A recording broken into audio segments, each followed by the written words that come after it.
Right, very good afternoon to our respective invited guests, dear parents, my fellow colleagues, learners, and everybody present here. I greet you all. My name is Mr. Upindi Andreas, a staff of Fridrich Awaseb Secondary School, and I will be the MC for today's program. Quickly, before we start with the program, I would just love to take us through the items due to the fact that currently we do not all have the program in our hands. At number one, we have the opening prayer by Pastor Betty.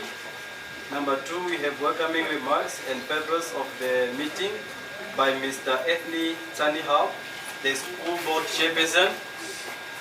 And then number three, we have a performance by learners of the school, Fridrich Awaseb Choir.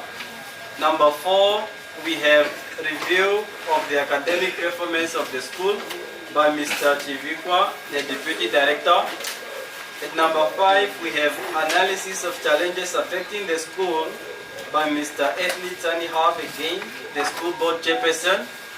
At number six, we have plans to correct the situation by the principal, Mrs. Valeska Kazanga.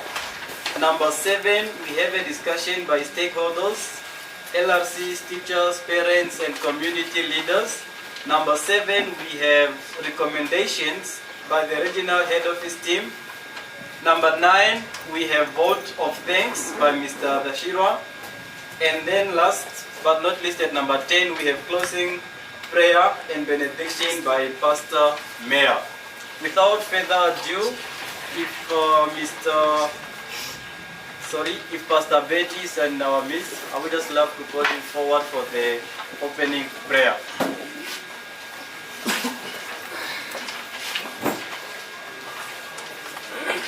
Good afternoon. Can you raise up, please, and let us song started to pray. Can we sing?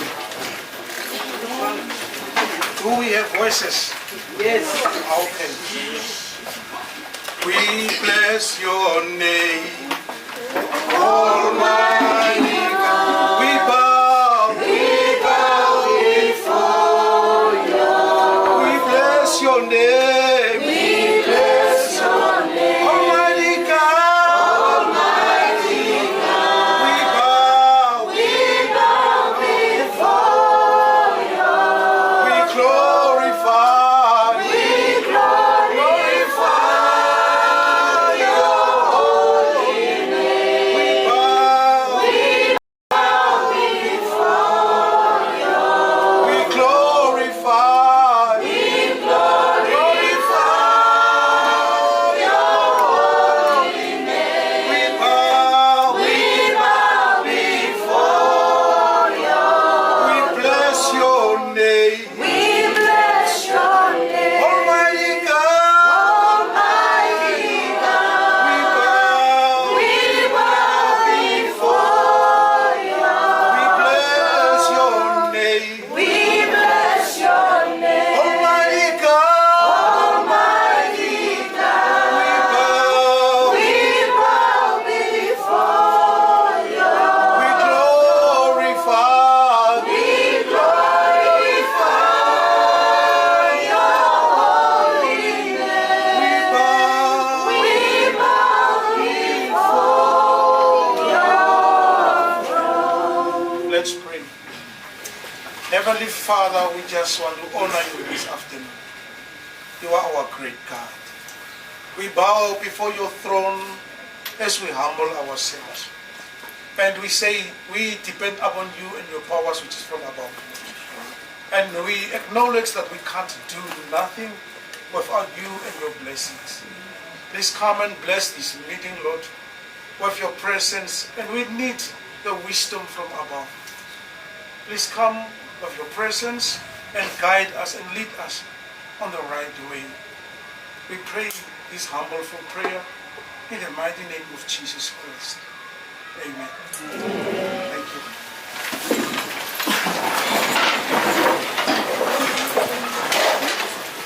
Right. May we kindly clap hands for Pastor William.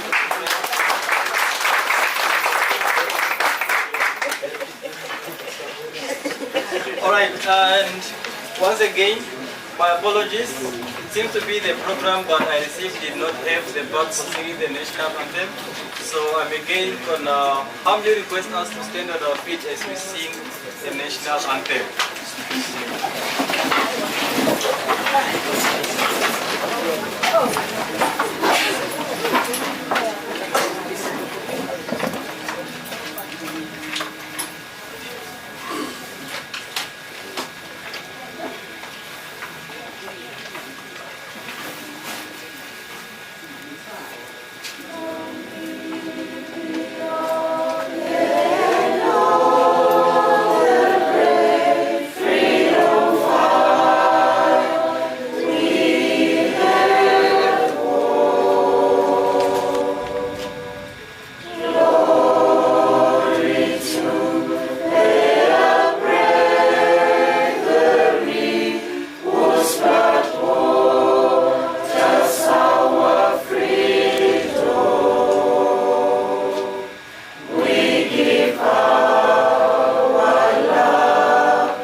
Loyalty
our seats.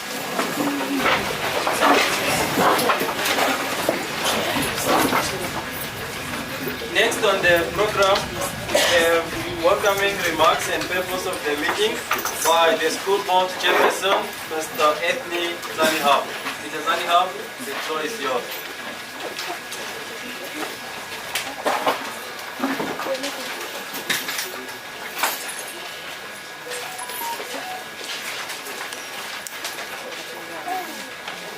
Thank you very much for this opportunity to welcome you all. But I don't know how to welcome you in your own house.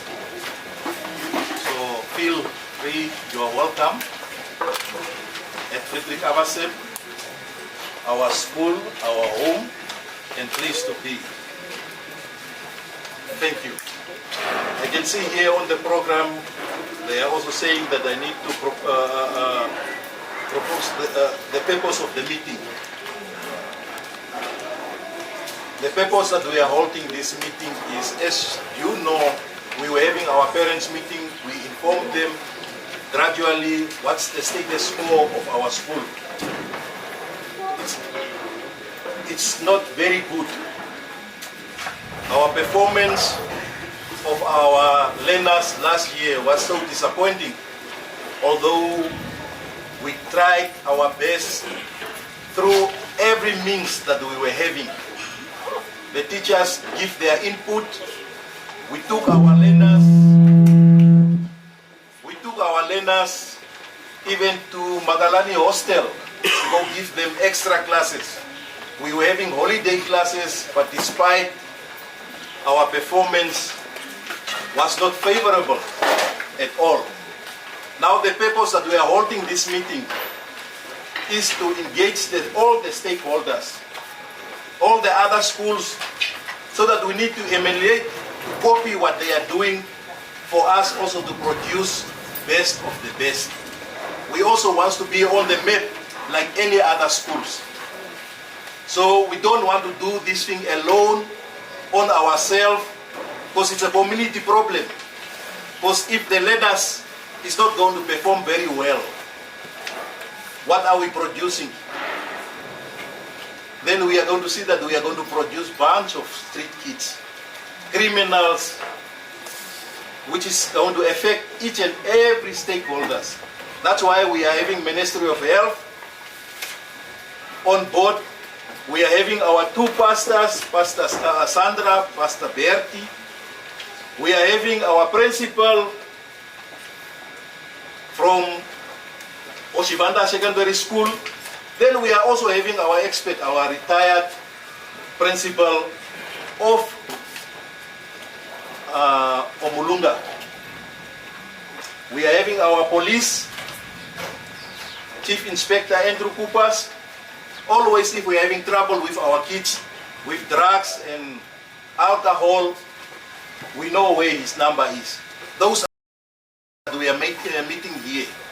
So today we are going to engage each other very broadly to talk and to see how we can solve this issue of this school that we are having.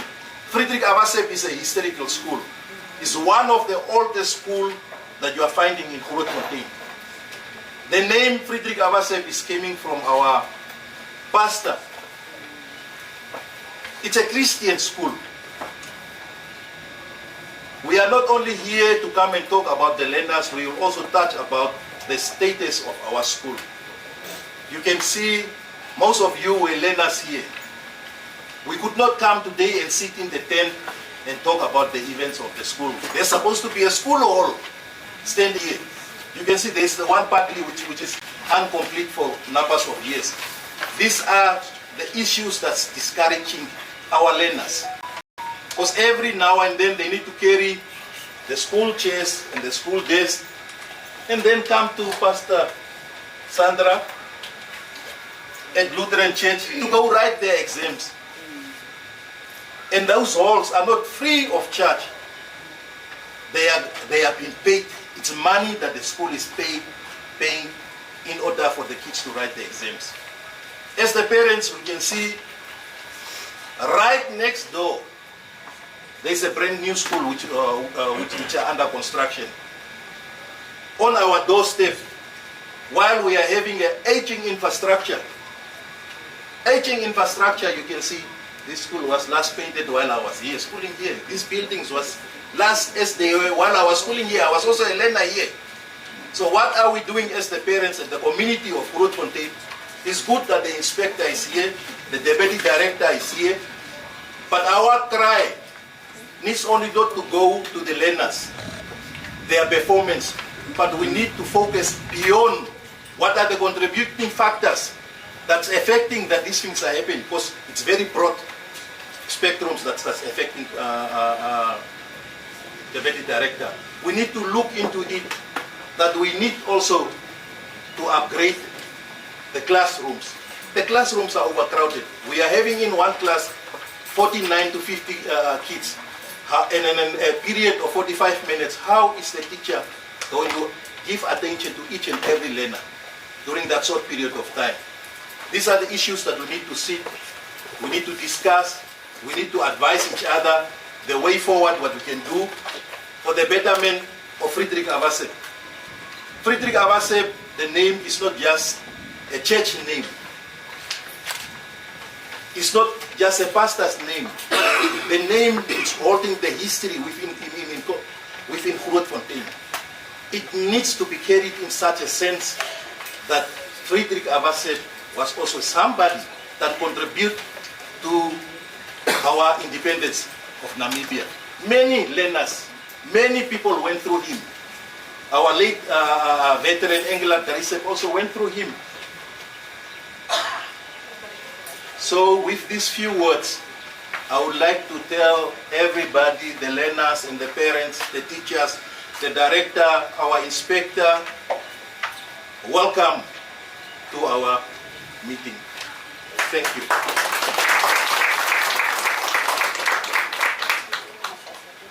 Right, thank you, Mr. Sanika, for the warm welcomes into our soon-to-be fruitful gathering.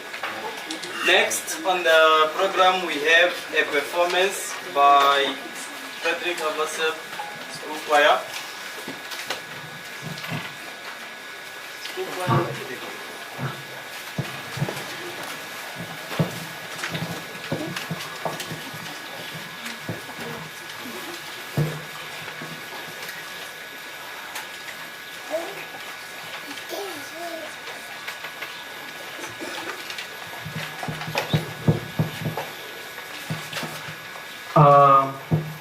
While our school choir is coming up for the performance, I was just informed by the management to announce if we have any invited guests that are not seated in the tent. We have spaces here in front. You may just move forward and find yourself a comfortable seat.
It's only that time is not on our side, but I think we all agree they can sing 5 more songs. So next in the program, we have a review of the academic performance of the school by Mr. Shibikwa, the Deputy Director. Mr. Shibikwa, the floor is granted unto you.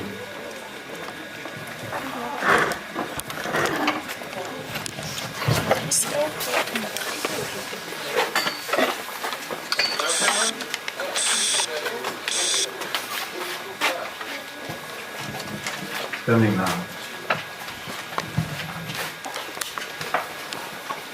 Good afternoon, ladies and gentlemen. I would like to observe the presence of the school board members here, including the chairperson, the pastors present here.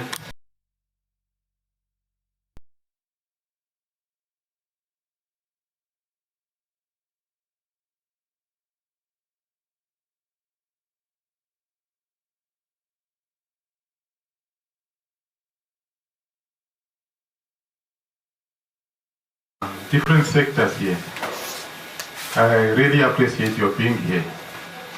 This is a stakeholders engagement, and we feel honored when the stakeholders really turn up in the number you did. I'm Weribangera Shibikwa. I'm the Deputy Director for Programs and Quality Assurance. The Directorate of Education, Innovation, Youth, Sport, Arts and Culture in the region is headed by a director. Only one director. However, under the director there are different units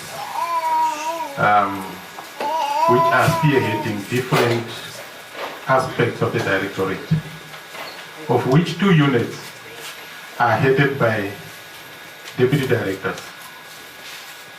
And I am one of those deputy directors. And one of these units is schools, hostels, and school feeding program. So I am responsible for those under the director. You know that we have also adult education under this directorate. We have libraries, that is public libraries, community libraries, and school libraries. We have culture as a unit of the directorate. We have arts. So the directorate has equally a deputy director in charge of those aspect. And that is my colleague sitting over there. I will give her an opportunity later to introduce herself. Okay? And then, as you know, the administration of our education is divided into circuits. We have circuits, 4 circuits in the Majupa region. We have a circuit under which schools in Okahanja and the surroundings and schools in Okakarala and the surroundings fall under. That circuit is stationed in Okahanja. And so we have an inspector of education in Okahanja for those schools. We have another circuit in Oshibarongo, under which schools in Oshibarongo, Kalkfeld also resort under. And then we have another circuit here in Grootfontein. It was in fact stretching from Grootfontein up to Tsumkwe Gam. However, as of the beginning of this year, we established a circuit in Tsumkwe to cater for schools in Tsumkwe and Gam. So the Grootfontein circuit now only caters for schools in Grootfontein, Otavi, and the surrounding. And that circuit is headed by my colleague sitting here, Master Marcus Monenge. You will also have a chance to come and talk to you later. Right. Now, my task, my colleague is going to leave later. I mean, in few minutes or an hour hereafter. So I would like maybe to give her an opportunity just to greet you, so that by the time she goes, she would have said a word here. Ms. Shikune, I'm afraid of stretching this mic up to there.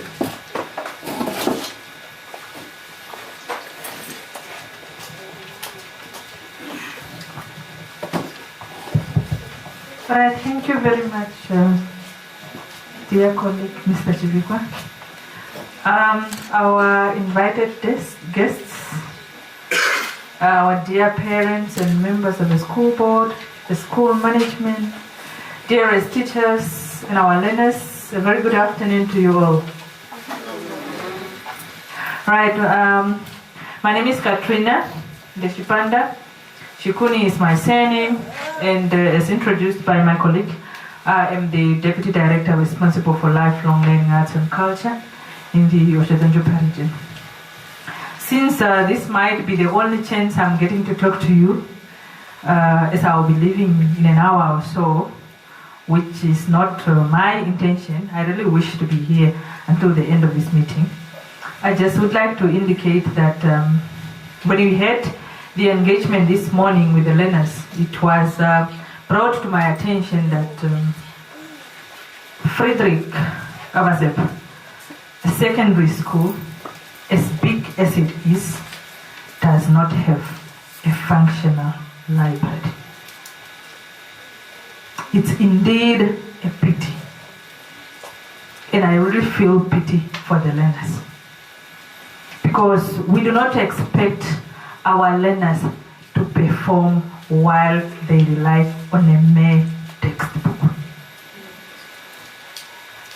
We do not expect them to go extra mile as we wish for if we do not provide them supplementary materials that they can go further beyond the textbook. Hence, this is one of the challenges that I have taken note of, and I am going to deliver this message to the director, and then I will also take it up with my entire division so that we see how best we can assist Fridrich Awaseb to have a functional school library. We will start bit by bit this year and see how far we can go as time goes. Because we believe a functional library, a fully functional library, contributes immensely to the academic performance of the learners. And I thank you.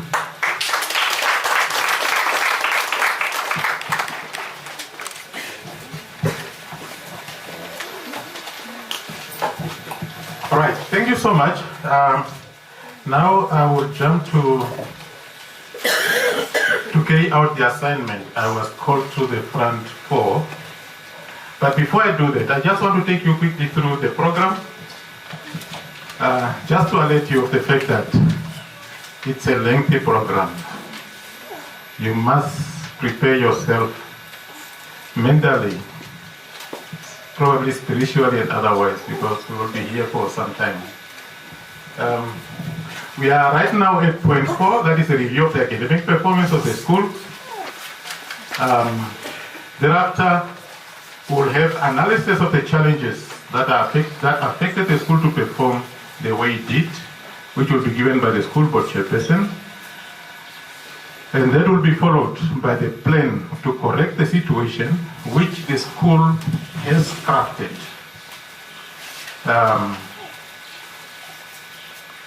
And after that, there will be discussions now from the stakeholders here, discussing what you learned from the challenges and from the plan. How the plan speaks to the challenges, how it is aimed at addressing the challenges, because it is only once challenges are addressed that the performance can come forth. Okay?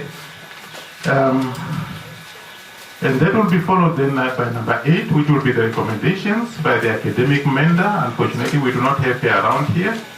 So it will be the inspector of education, and then the team leader will conclude with the regional education performance improvement strategies. The strategies we have developed at regional level to address academic improvement across the whole region. And that will be followed by the vote of thanks then and the closing prayer. But it's gonna be really some time that will be here. All right.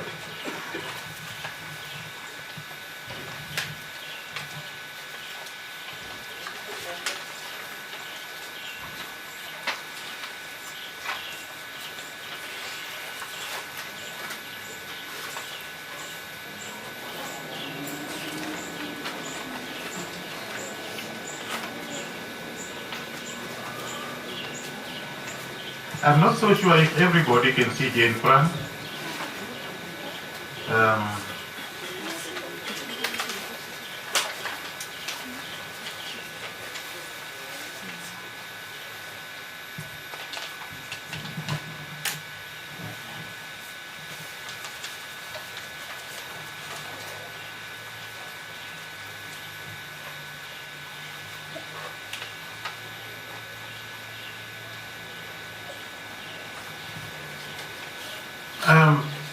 I want to start with the purpose of this platform we have here. Why are we meeting here today?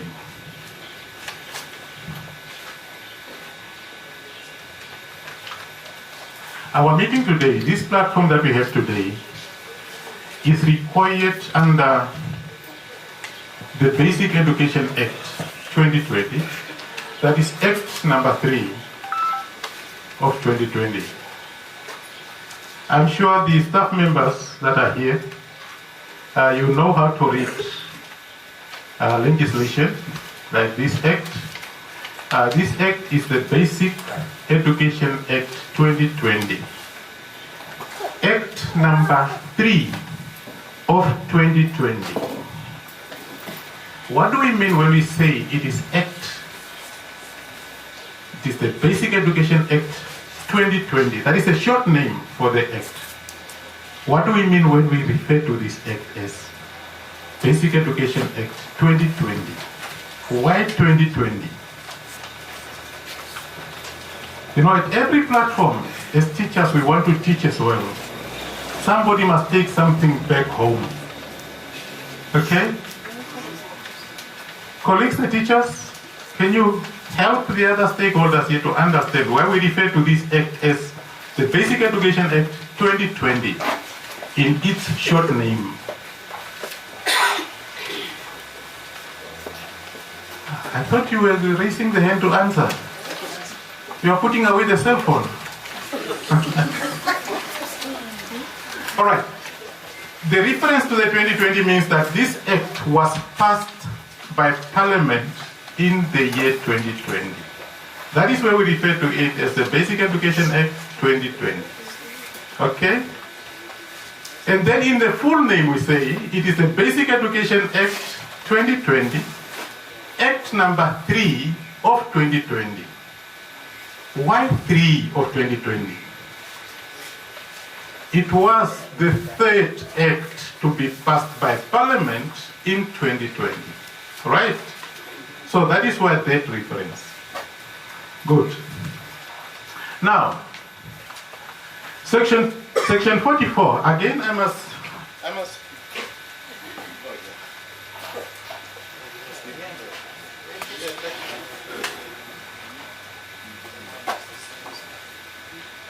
People very fast and not hear me.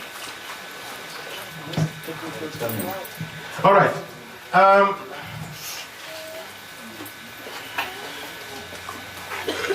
The reference to the Act. We don't, when you refer somebody to a particular provision in the Act, you don't say go to page 20 or page 101. No. We refer to the Act just similar to the way we refer to the Bible. When you refer somebody to a provision of the Bible, a verse or so, you say, go and read at Mark chapter 20, verse 1, for instance, right? Yes, we don't talk about pages in the Act. So in the Act, we refer to this number in bold. This number in bold is a section. It's a section.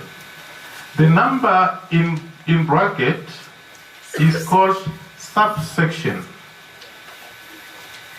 And the alphabetical number, like this one here, is a paragraph. In some cases, you will have this paragraph, and then underneath this paragraph, you will have a Roman number, maybe Roman 1, that I, or II, those Roman numbers. They are referred to as sections.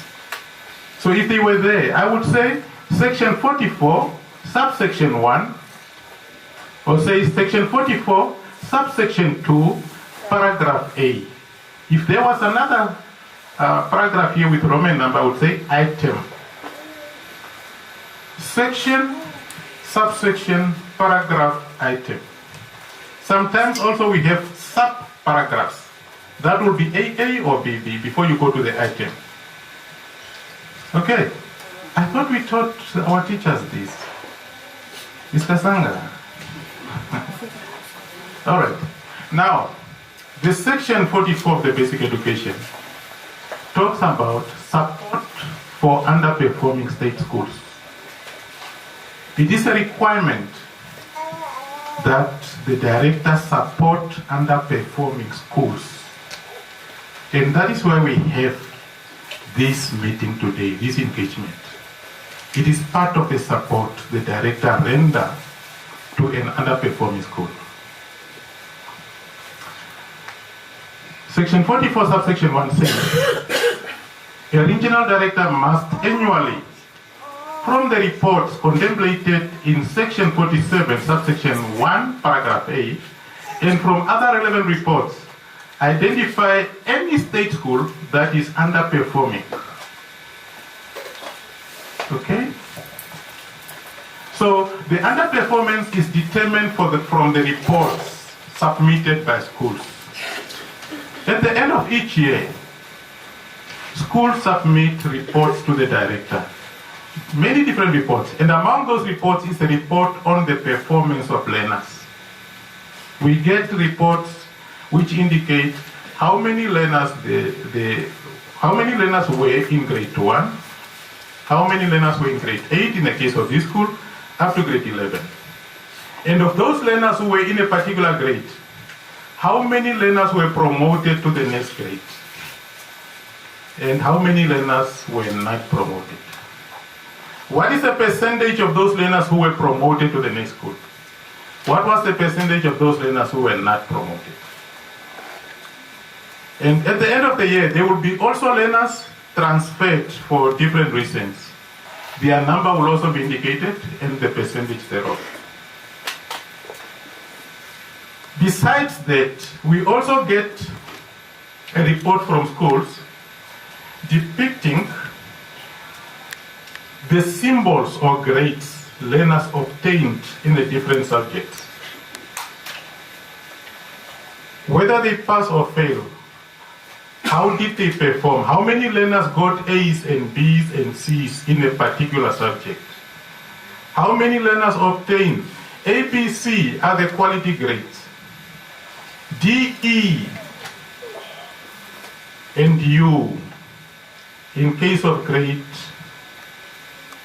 junior secondary, are not so good grades. And in case of senior primary, we have F and G also. They are not good symbols. So we want to know the learners, what symbols did they get?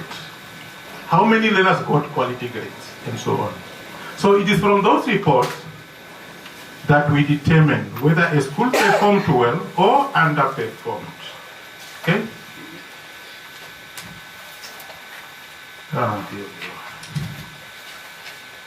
Now, once the regional director has identified an underperforming school, a regional director must issue a written notice to the school.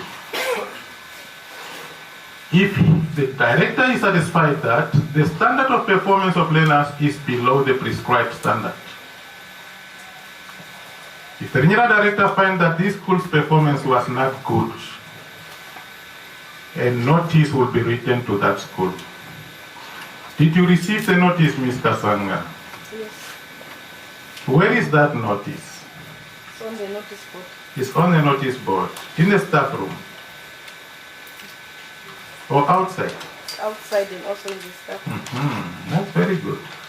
That notice is issued to the school.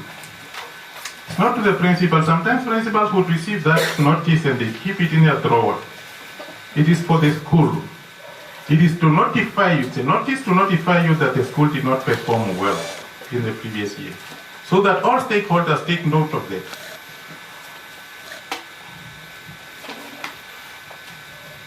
All right, now, there are two things a principal ought to do upon receiving that notice.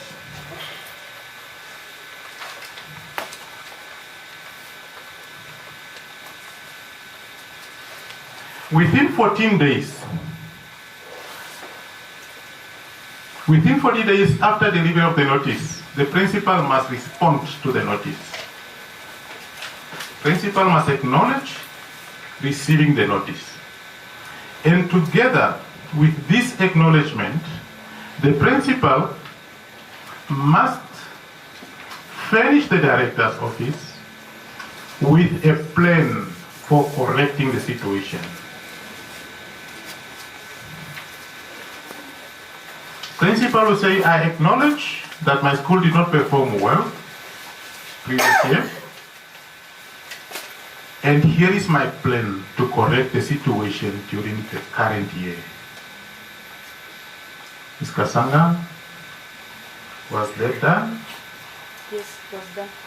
Okay.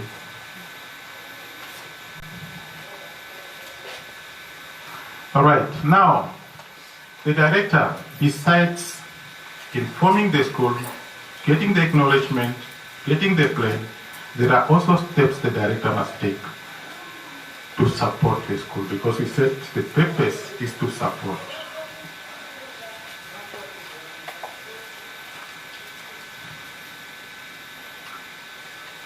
What can happen, for your information, without limiting the nature and extent of the steps contemplated in subsection 4, the regional director may.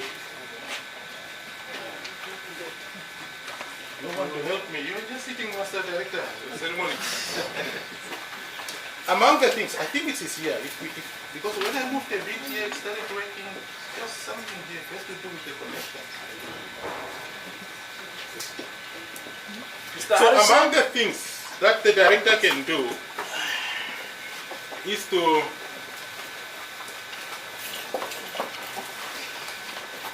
under paragraph 8 is to implement the staff rules for poor works performance as set out in the Public Service Act.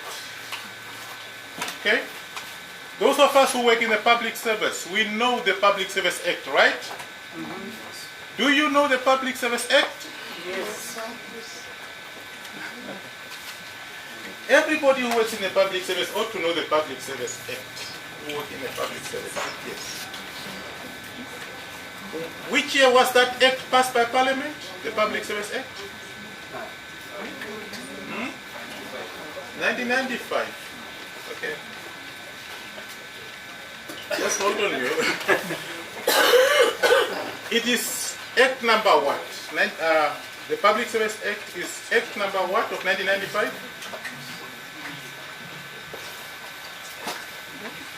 It is the Public Service Act 1995, Act number 13 of 1995. It's a very important act. It is a very important act, that one. Okay? Now, every act has regulation. Most of the provisions in the act are brief. They are not explained in detail. So the regulations are used to explain the provisions of the act.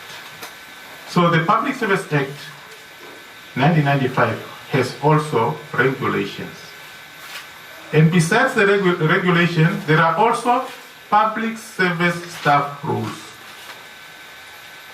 These rules regulate many things. Some of the things the rules regulate is leave of absence. You find a public service staff rule which regulates the leave of absence. How many days you can take for vacation leave if you are a teacher? How many days you take if you are not a teacher? How many you take for compassionate leave and so on? If you are a teacher and if you are not a teacher and so on. There is also a public service staff rule which regulates misconduct. Misconduct. If you are behaving in a way that is not good, or if your performance in your job is not satisfactory. Yes. And that is what is referred to here, that one of the steps the director can take is to implement the public service staff rules.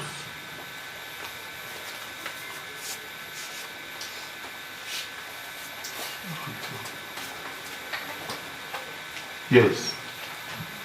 Implement the staff rules for poor work performance.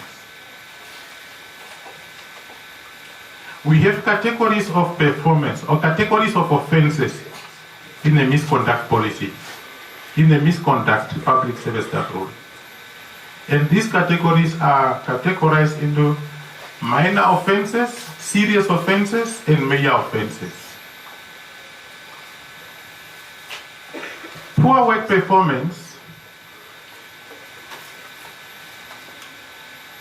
amounts to negligence of work. When you neglect your work is when you will have poor work performance. And you'll find it under serious offenses. So the director could have opted to rather give the principal a written warning in line with the public service staff rules. Because the school was determined to have underperformed. The principal in turn would have looked at the departments at the school to determine which department underperformed. And she in turn would have issued the head of department of that department with a written warning.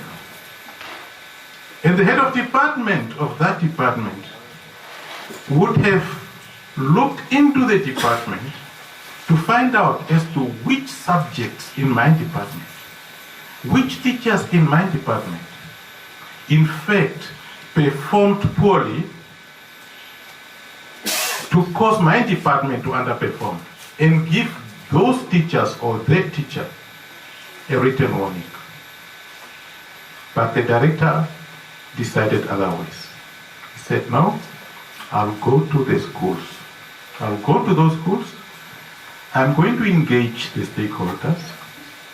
We are going to discuss what were the contributing factors which contributed to the state of performance, and discuss strategies to rectify the situation. So that is why we are here today. We are here because of these steps which the director is required to take. And so he took that we come to you to have a thorough discussion regarding the challenges and the way forward. Right? So that's it, basically the purpose why we are here. Are we clear? Yes, sir. Yes, all of you, you must be ready and prepared to share what you think are the challenges, to share what you think could be the best strategies to implement to turn the performance of this school around.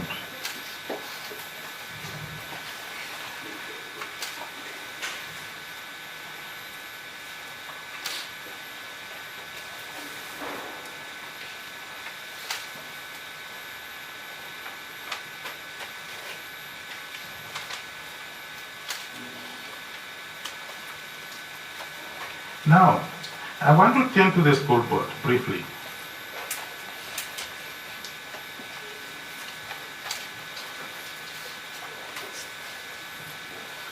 The reason why we regard the school board as a very important stakeholder in our sector, is a very important structure in our governance, is because of what the Act says.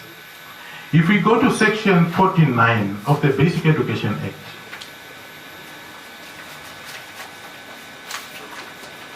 it says,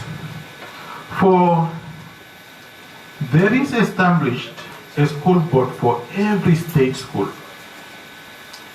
What does that mean? That means that every school should have a school board. There must be a school board established for every state school. That is what it says. That is what the Act says. There's no way a school should operate without a school board.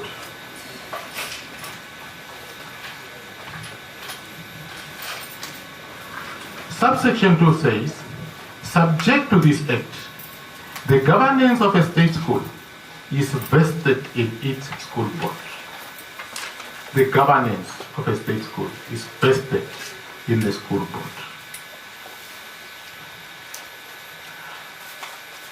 All institutions, I don't know of any institution that operates without a board. All institutions. You go to our parastatals, Senoret. Senoret, which is the custodian of electricity distribution in our region, has a board. It has a board that governs the operation of that institution. Nam Power has a board. Nam Water has a board. So the school is just in the same boat. That is why we have a school board, is because it is just an institution, an organization like any other. So the board provides the direction, it provides the oversight role to the institution. The principal, just as any chief executive officer or executive officer with his or her managers, the HODs, they execute the day-to-day duties of the organization. So the school board is a very important structure in our sector. Subsection 3 of section 49 says, a school board stands in a position of trust towards the school. School board stands in a position of trust in the school. What is meant by this? What is meant by this? I want us to engage. It's an engagement, but people are quiet. You are quiet.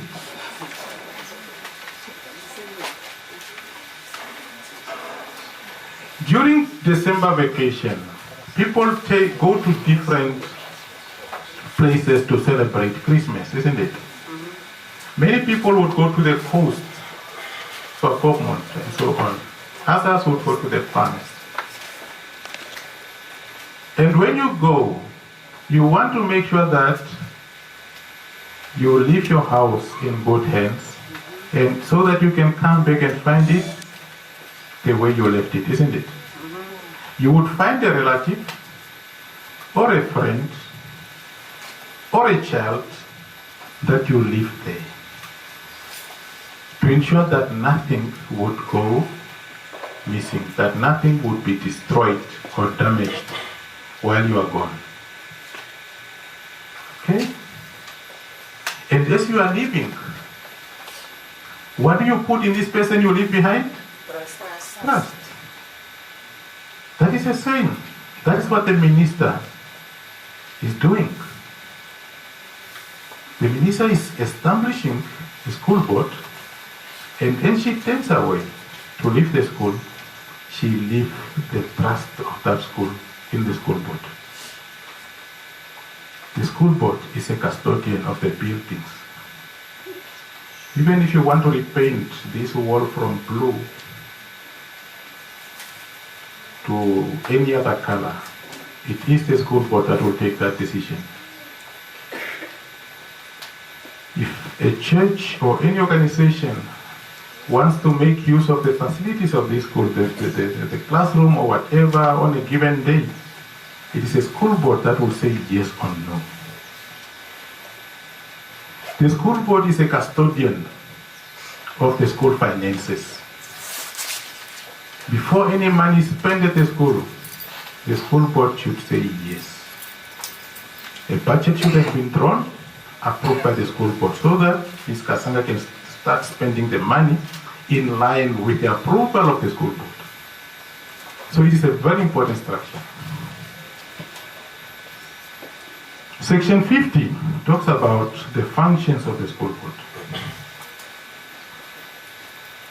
I want to refer you only to a few of them, but all of them are indeed very important. But if I can take you to Section 50 subsection 1, paragraph E, it says,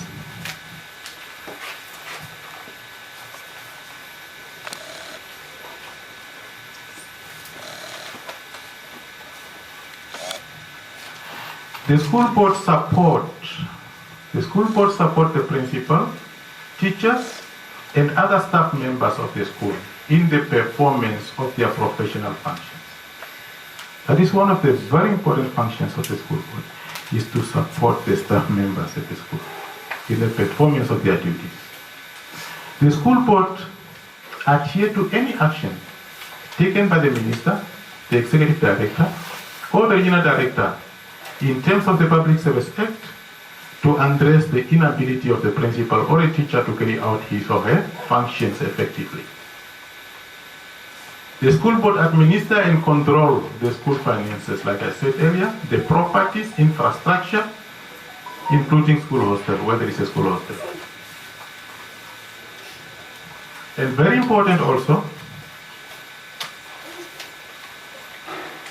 the school board must encourage parents, learners, teachers, and other staff members at the school to render voluntary service to the school. Those are some of the functions of the school board. And I'm grateful to the parents of Road Foundation.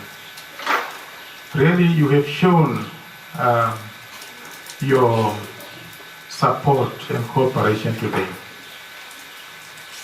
We have a place up there, close to the circuit, where we want to use as classrooms for the learners that are still on the waiting list at the circuit office, grade 8. And the inspector requested them to come and assist with the cleaning around. There was a lot of grass around. They just came this morning, 9 o'clock, and by 12 o'clock when we went there, the place is clean. We only found one parent, everybody's gone because they are done. It was really awesome, and we really appreciate that support and collaboration.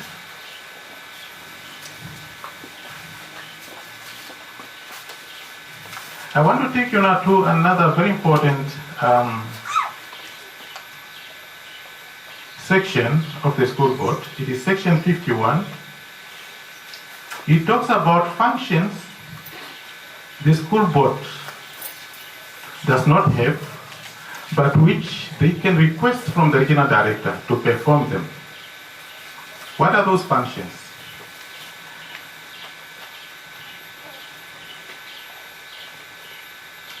A school board may apply to the regional director in writing to be allocated one or more of the following functions. So it means the school board cannot stand up one day and perform any of these functions without asking the approval of the regional directors. That is to maintain and improve school infrastructure and grounds occupied by the school, including hostels, if applicable. What do we mean by that? If, say, for instance, you want to convert the fence, the boundary fence of this school, from what is there, whether it's barbed wire or whatever wire, to a wall boundary. You don't just stand up and do that. You have to ask the authorization of the regional director. Maintain and improve school infrastructure and grounds. You must get authorization of the regional director. Omolonga has done it. They put a boundary wall in front, and they put also a new gate in another format. They requested the regional director, and they were given that.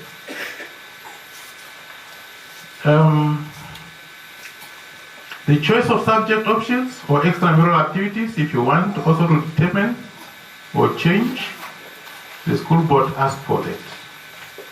There are times we receive requests from schools regarding these aspects, and you will see that there is no signature of the school board. It's only the principal who signed. What do? We return it. Say, no, sorry, Mr. Mukelabai, you don't have the power to do this. It's not yours. Let the school board sit, discuss this matter, and if they agree that it must be done this way, they are the one to request.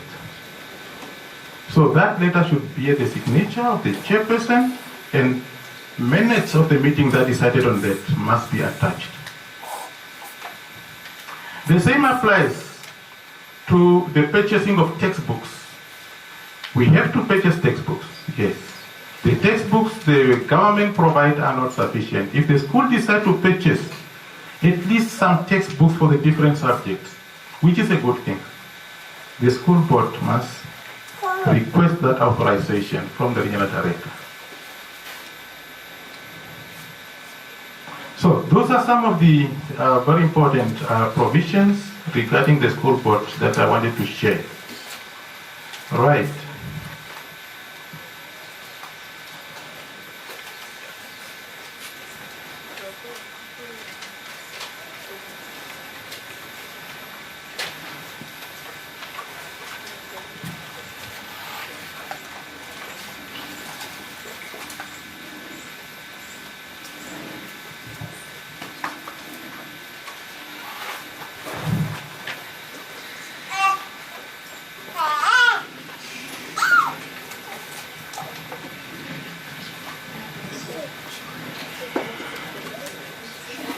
Yeah. Now, I wanted to skip this one, but let me tease the teachers a bit. Colleagues, the teachers, many a times when the learners are not doing well, what is that one issue that we rush to say? When the learners fail, when the learners are not doing well, we are always fast to say, the learner has a learning disability. What can I do? Those learners, they have learning disability. I tried, they can't learn. But you know what? Children, as young as they are also thinking, and they are also saying things, but out of respect, they don't verbalize what they are saying inside. They just keep it inside, but they are saying it. What do they say? They say, how do you know I have a learning disability? Maybe you have a teaching disability. Maybe the problem is not me, it's you. So it's not always the learner's problem. Many a times the problem is with us, the teachers.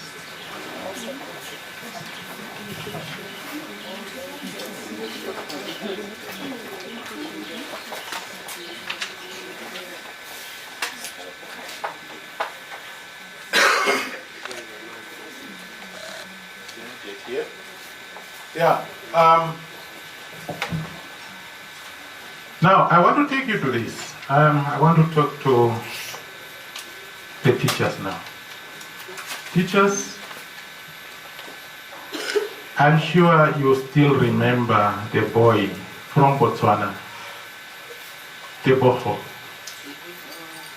who won the gold medal in 2024 Olympics. Remember him still, right? It was such an awesome moment for Africa. It's the first of its kind for Africa, a gold medal in track and field for Africa, especially in the 200-meter race.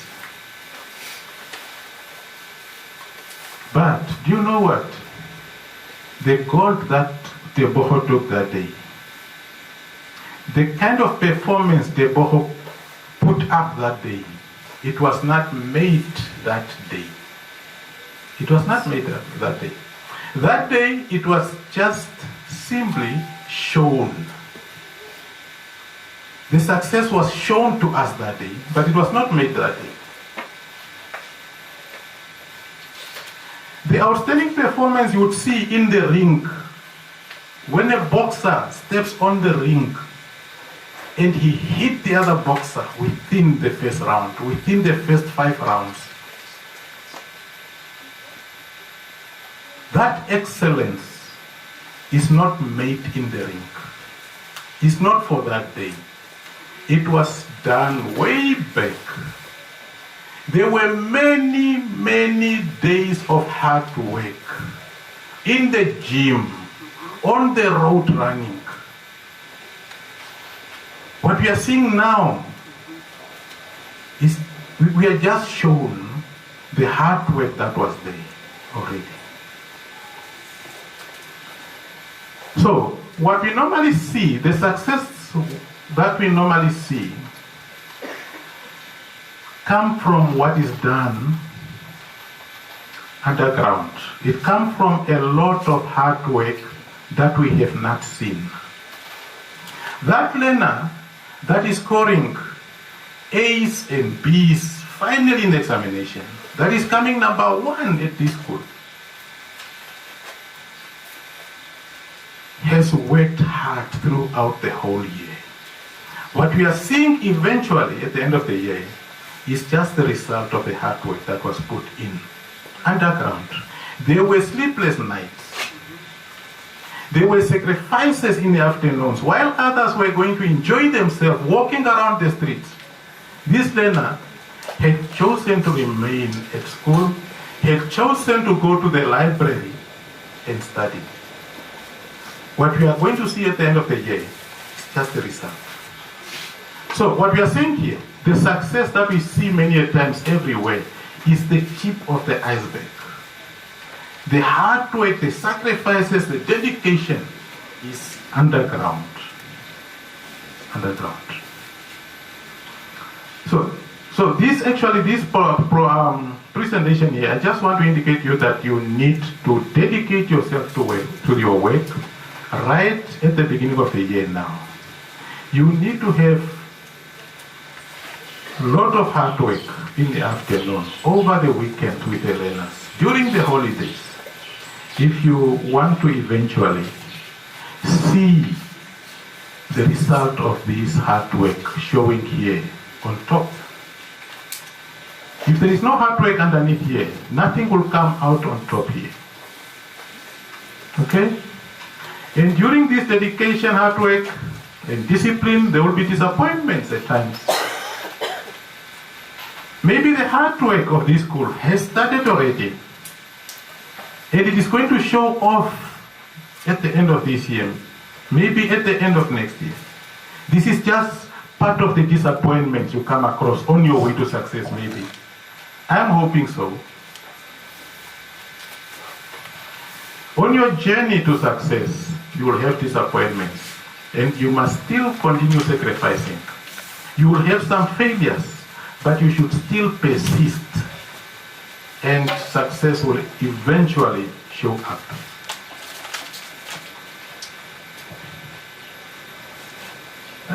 Shall I show that video? People are very far really, but let me rather do it.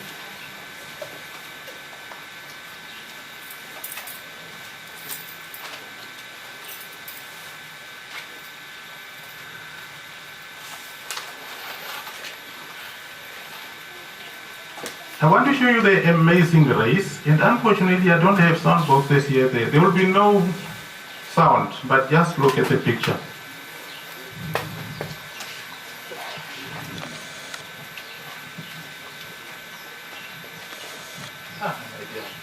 It's nothing to be seen, eh?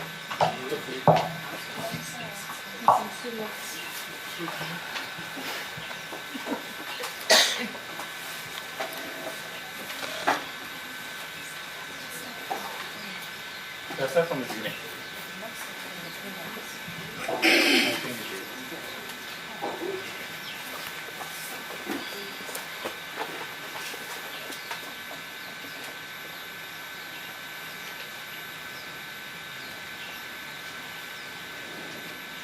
It was 1,500 meter race or something. Let me have a look at this lady.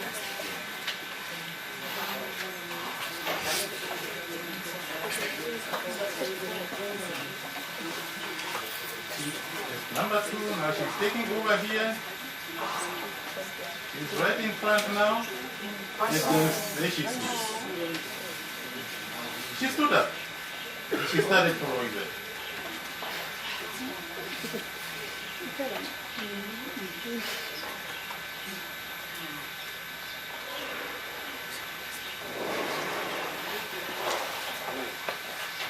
There she comes. She passed the very last one. There she comes. There she is. There she is. There she is. Then she crossed the line first. Yes. What is the moral of this story?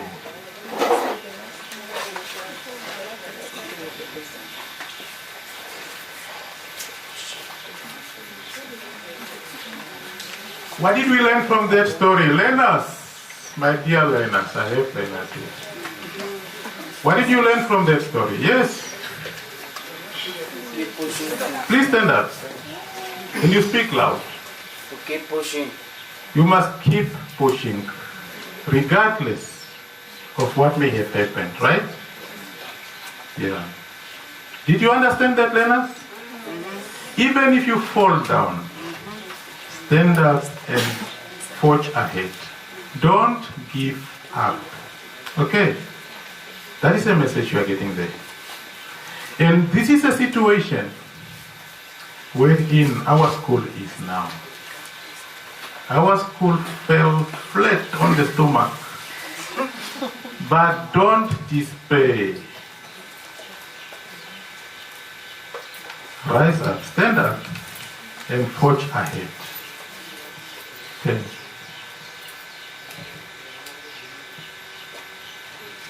All right, now we go to the results. Let us look at the results.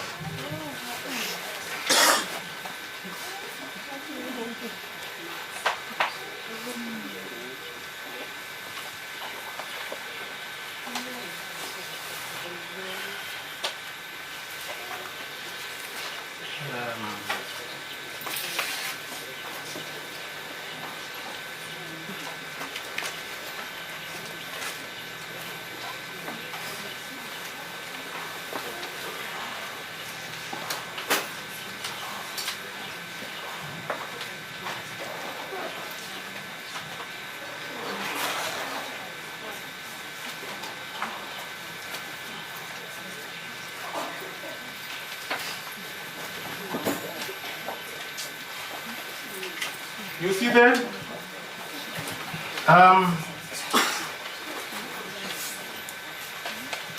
Maybe I should have started there.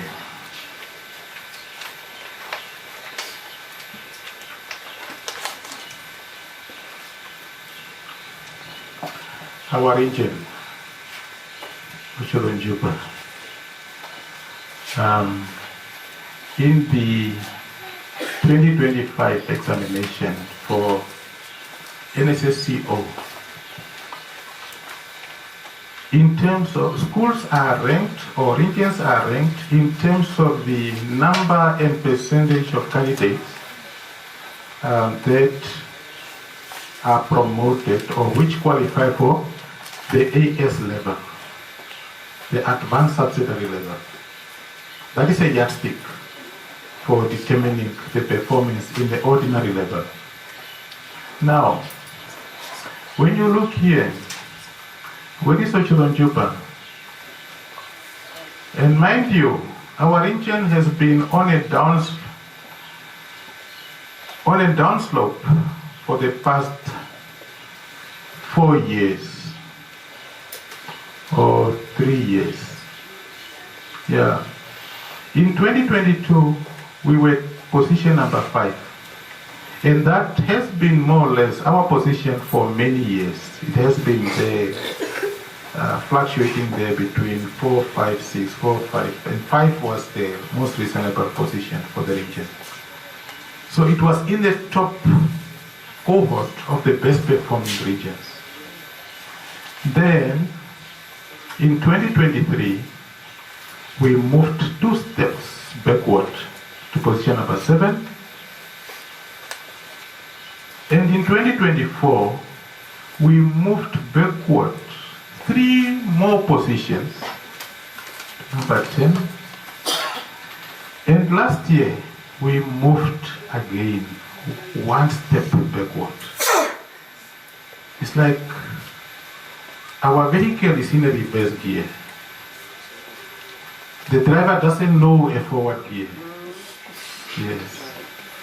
And we want to find this forward gear. We want to forward this gear that will take the car forward.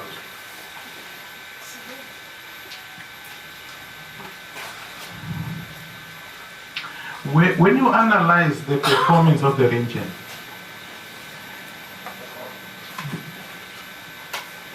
the underperformance is not a big margin. Like last year, we moved backward by 0.3% from the previous year. But it cost us to go that far. Because the other regions are improving by big margins. Although we moved just slightly backward, the other regions moved by big leaps of steps forward. What contributed to this? What contributed to this are our schools. We analyzed our schools to check what happened, which schools took us back. And this is what we found. We have our private schools here, Katzfeld, Educate, Berghoff in Okahanja, Educate is in Shwarango, Katzfeld is in Roodfontein. All those schools, they improved. You see the arrows that shows up? It means those schools improved. These are the percentages by which they improved. Okay? But these schools, although they are improving and they are doing well, they don't help the region much because they have low enrollments of learners. Unlike private schools in other regions. If you go to private schools like Canisianum in Omusati, you go to private schools at St. Paul in Windhoek, St. George's and so on, the enrollment are huge number of learners, just like it's a public school. And therefore, they push many learners up. And as such, they help their regions to get better rating. But ours are few learners. Imagine the learners here, six learners. 13, 30, yeah. It's just few learners. Even when comparative analysis are done at national level, they are not considered. At national level, they consider a school with more than 100 entries. So with less than 100 entries, that school is not considered for benchmarking against others. Yeah, but anyway, they are our schools. And with a fewer learners, really, they are doing well. We cannot blame them. They are not rejecting learners when parents want to enroll the learners there. Yes. All right. Then we have our schools here. The schools, one of our best performing schools, Shorongo, also dropped. You see the arrow is pointing down, but it was just by a mere 0.2 compared to the previous year. We have schools here, Road Secondary. You see, the arrow points up. They improved by a whole 13.5%. That's a good thing. That is what we want. We want schools to shoot up. We want the arrows to push up, Mr. Zanga.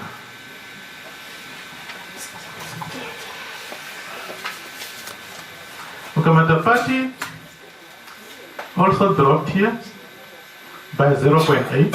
It's one of our rural schools that performs well. GH van der Vaart in Okahandja improved by 21.9. That's a massive improvement. Copland's Combined School, just outside Grootfontein, also improved by a massive 21.8. Pariese Secondary improved by 9.7. Osire also improved by 18.1. That's very great. I wish you understand how this school is. Osire. Ms. Kasanga can tell you, she was there. This school is receiving refugees from outside Namibia. And they would come any time of the year. Learners can arrive in June and enroll immediately. They can come in March and so forth. But yet, despite those challenges, the school managed to improve by 18.1%. Donate Secondary School also improved by 1.6. Oshivanda Secondary, Master Mukelaba is here, also improved by 7.7. That's very good. We want those arrows that shoot us, Master Mukelaba. Keep it up. Gierkaval in Kalkveld improved by 16.7. Monica Gainkos in Oshwarongo improved by 3.8. Waterberg Junior Secondary, they went down by 10%. And Korab Secondary also by 6%. We have a private school in Okanja also that is disappointing.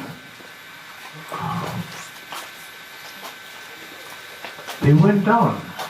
We don't expect really private school to perform that poor. That they went down. So the schools that you see here, ladies and gentlemen, our yardstick for underperforming secondary schools is the grade 11. Okay? And we set the underperformance at less than 20%. If the learners at a school, if it is only less than 20% who qualify for AS level, then that school is underperforming. And as such, all these schools in yellow here, in the yellow background, they were determined to have underperformed because the pass rate is below 20%. Can you see that? We have Okanja Secondary School here, 17.4. GAM Secondary, 16.7. But GAM improved. They improved from the previous performance in 2024 to 2025. But simply because the performance is still below 20%, they are regarded as underperforming school. Kenji Kapewa, 14.6. Sumkwe Secondary, 12.7, Karundu Secondary, 10.9, Okakarara, 10%, Okahanja Project, 3.7, Fridrich Awaseb, 3.1 at the bottom.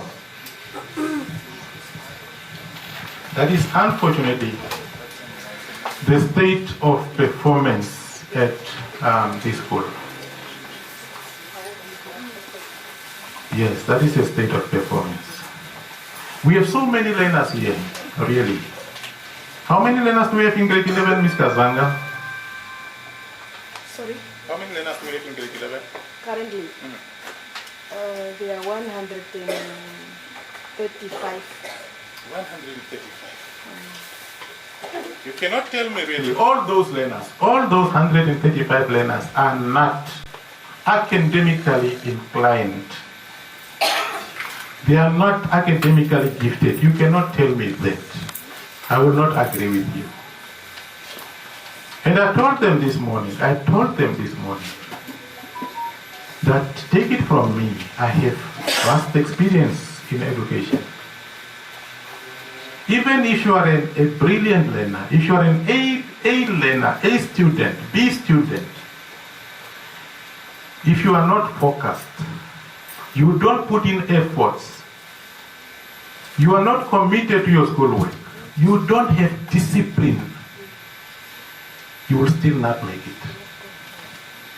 I have seen many learners that went through me who were brilliant but who did not make it simply because they lacked discipline, they lacked commitment.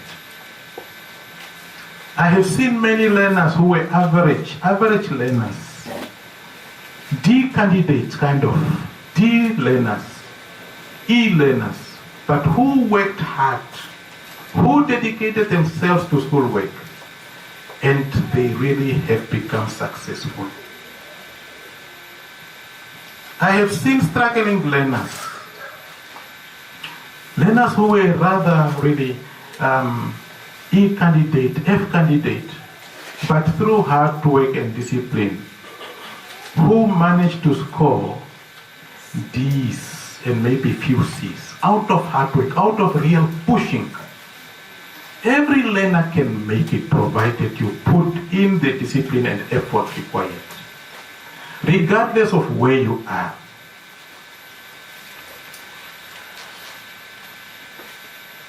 Really, it's just not acceptable. 3.1 is just not acceptable. It's just too low.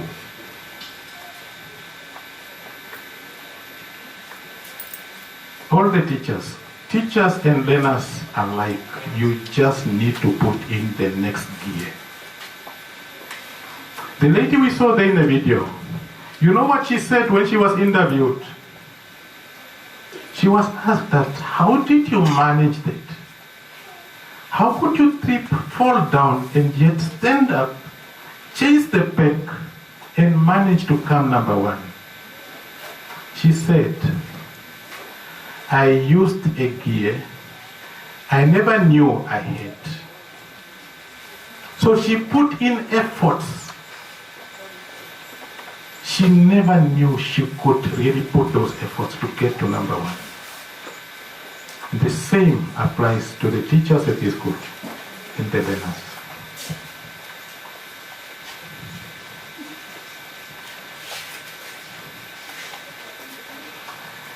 Yeah. I think in the best interest of time, really, this is the projection I can show. Maybe I can show also the pass rate of grade 8, 9, and 10, just for interest's sake. But the yardstick for determining the performance of this school is underperforming was this one. Yes. Do you know where Gum is? Gum? It's 400 kilometers from here, on a gravel road, close to the border to Botswana. Look at the performance they put up.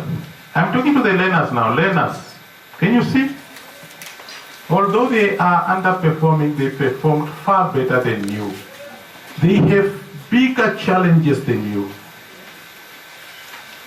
Sumkwe has bigger challenges than you. Look how they performed. This school here, Tukamatapati, that's here outside.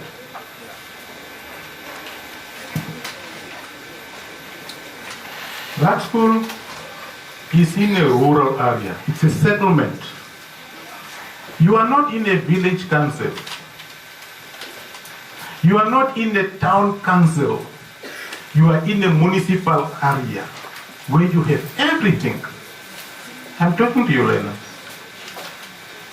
But yet, look at Okamatapati's performance. 56%, yeah, 56.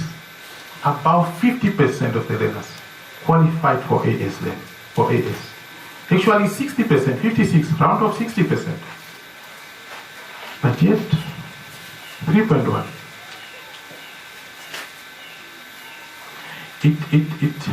It comes out of a declaration. It comes out of a declaration. The principal of Okamatapati Combined School, at one platform he declared, we have these former white schools, Shiwarongo Secondary, Grootfontein, Donates. And even by the time he declared that, the principals were white. Principal of Donates is still white, Master Benge. We had Master Botma at Grootfontein, and we had Naila here. And he declared 3 years back that, just watch, I will squeeze myself between those former white schools. And for the last 3 years, Okamatapati has been between those schools. Number 3. Number 2, it's a rural school. It's a declaration you put in yourself. And once you declare, then your work will follow your declarations.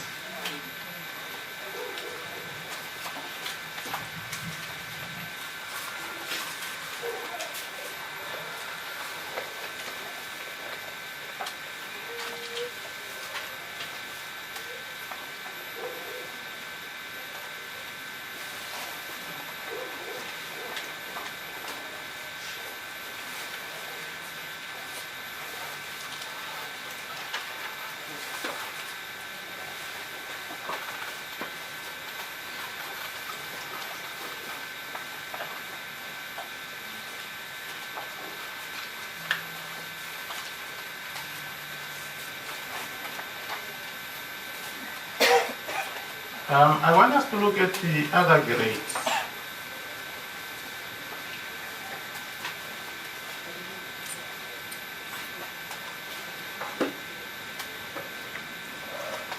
You cannot see.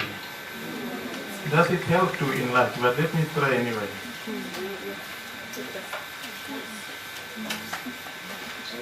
Can you see a bit? Yeah.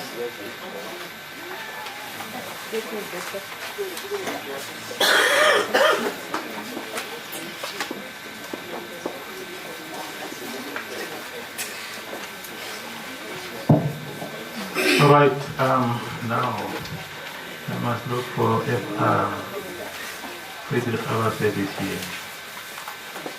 You can make it worse by highlighting. Yes. You see here we have grade 8.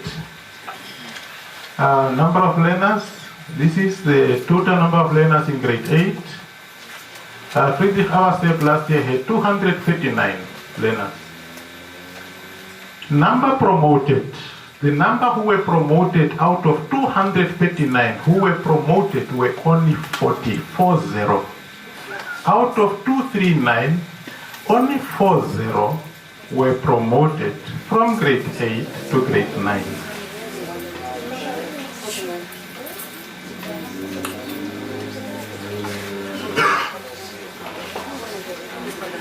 And you know what percentage that constitutes? That is 16.7%. 16.7%.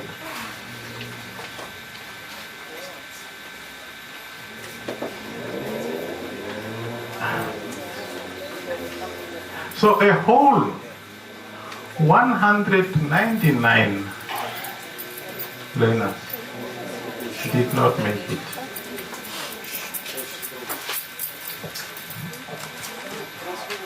In as much as I'm turning, really, a red eye on the teachers, I don't know what the color of the eye I'm pointing to the learners.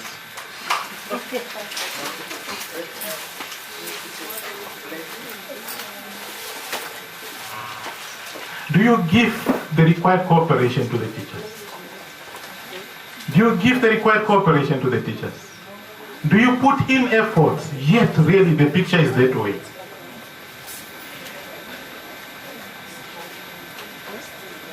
When extra classes are organized, remedial classes are organized, do you come back to benefit?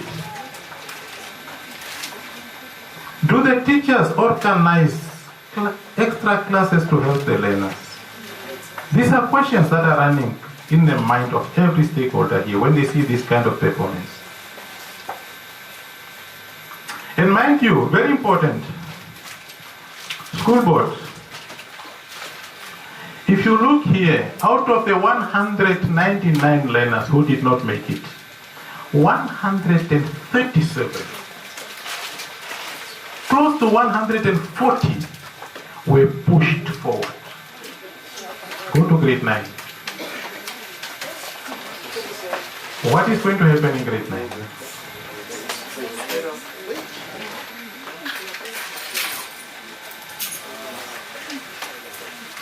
Right. Let's move to grade 9. Let's move to grade 9.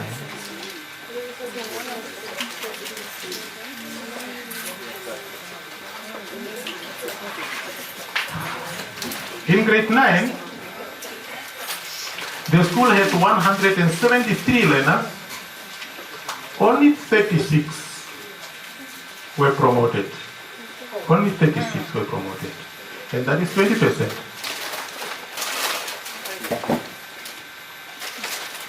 And mind you, 119 learners were pushed forward. Grade 10.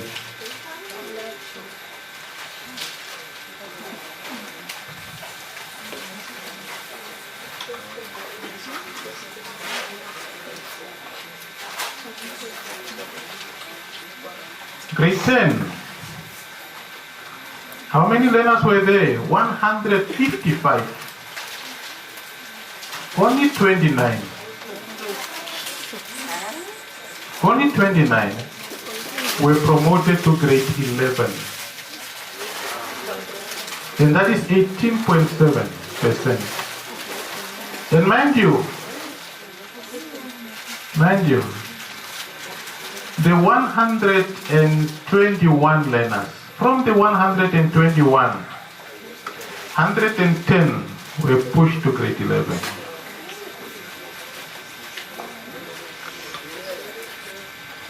That is a picture. That is the picture of the performance of the school. That is why the school is really underperforming. A lot of hard work is required from all of us. And we started now with this intervention. We started at the regional office with this intervention. And the interventions we are going to have for your information are not ending with this one. In May, during the first week of May holiday, we are going to have a training for the principal and the HOD. All the principals and HODs of underperforming schools, we are going to train them on leadership and management skills. And in the second term, we'll come with a team to come and evaluate how the school is implementing the plan to correct the situation, how you are implementing the training skills we imparted to you during the holiday, and also come back in the third term. That is what is going to happen.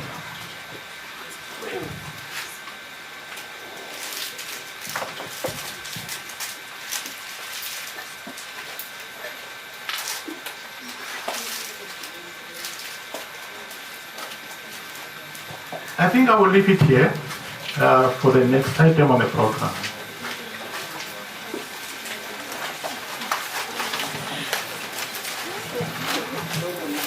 All right, let us clap hands for Mr. Fridrich's presentation.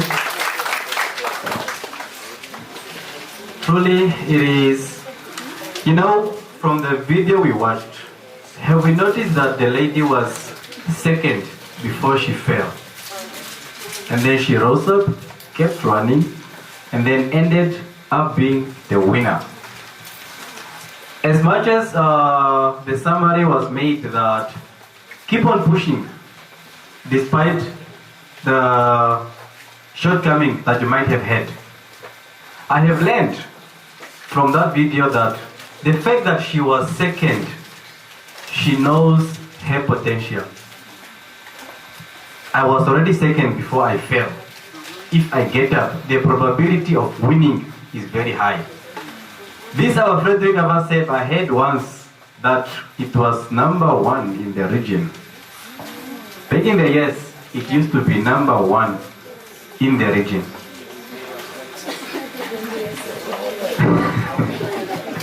So, I believe that light of potential is still in the school. If we could just get up and keep moving forward, one day we will end up being #1 again. Amen. So,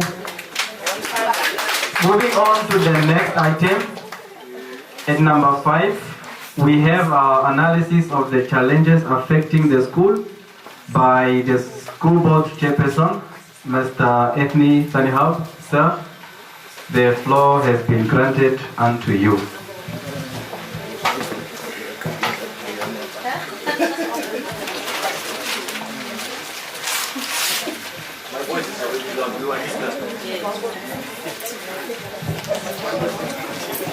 Thank you once more again, and thank you to our Deputy Director. You know, once we were in Chivarango with the stakeholders, the minister, together with my inspector and the principal, this was the feeling that we were having. I know exactly what our teachers are feeling. But I will ask them to stand up so that the community and the parents can see the teachers which is failing and the learners which is failing their children. Can we please stand up, all of us? And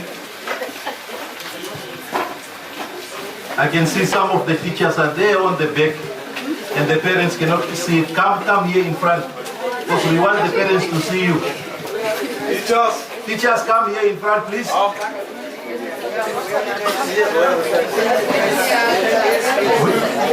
We cannot hide from this.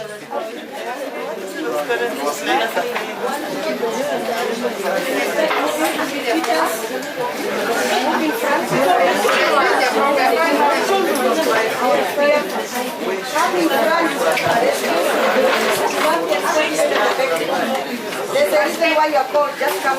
Just come, please. Turn around. Go on front. Turn around, please.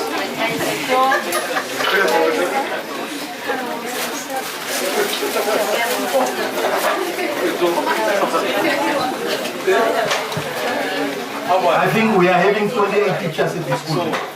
Yeah, 28. Are we 28?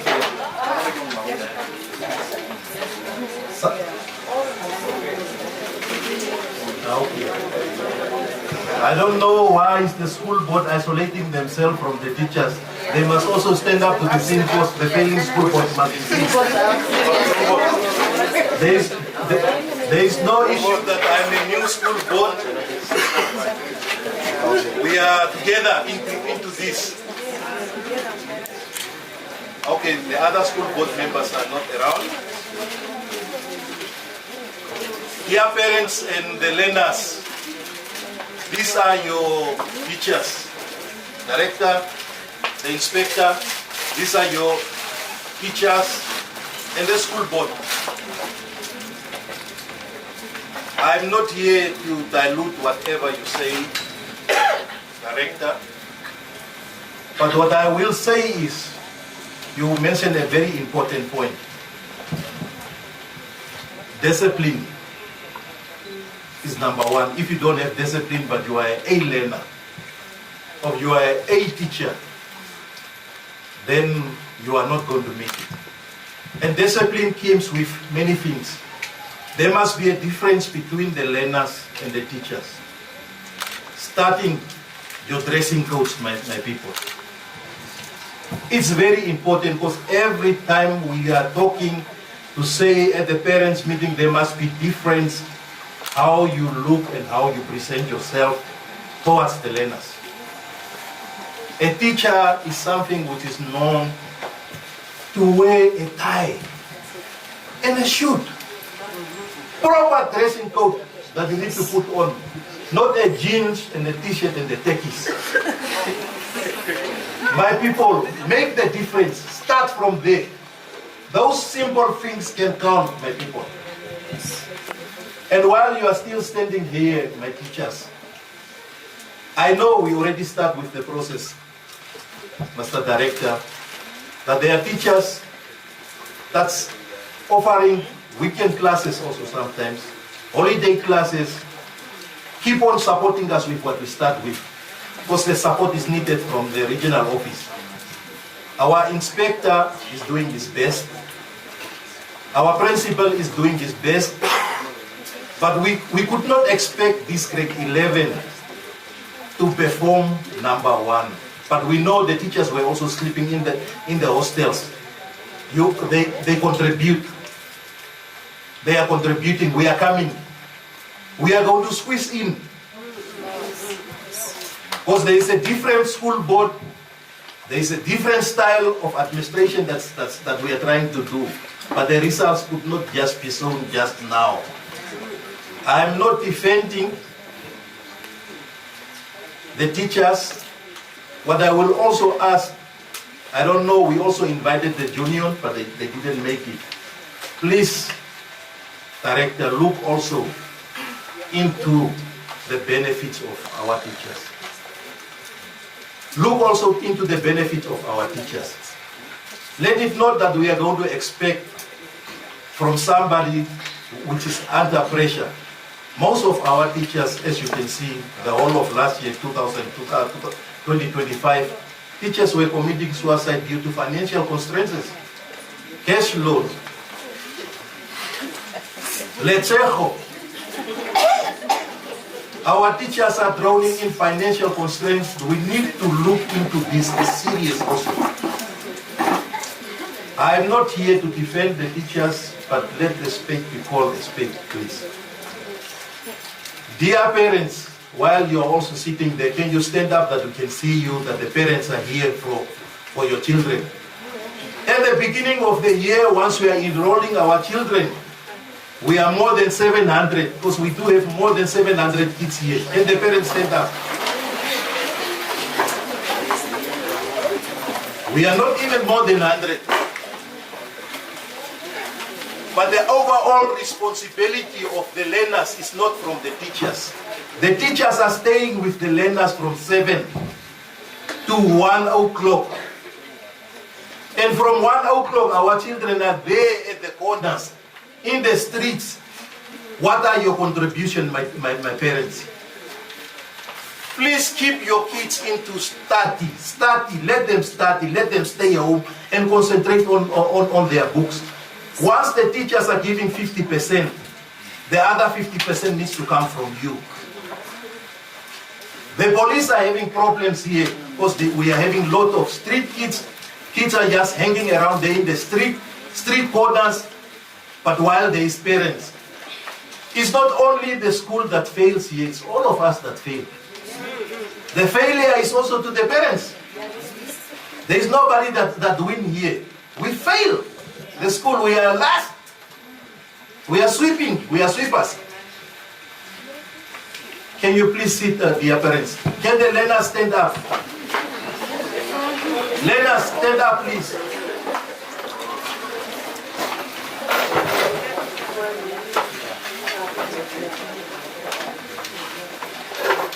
Learners, you know, I know you don't know what these learners are capable of. You can see that they were singing. They can out-sing and out-dance even Michael Jackson. They are number one once it comes to singing. They can out-sing any school within this region.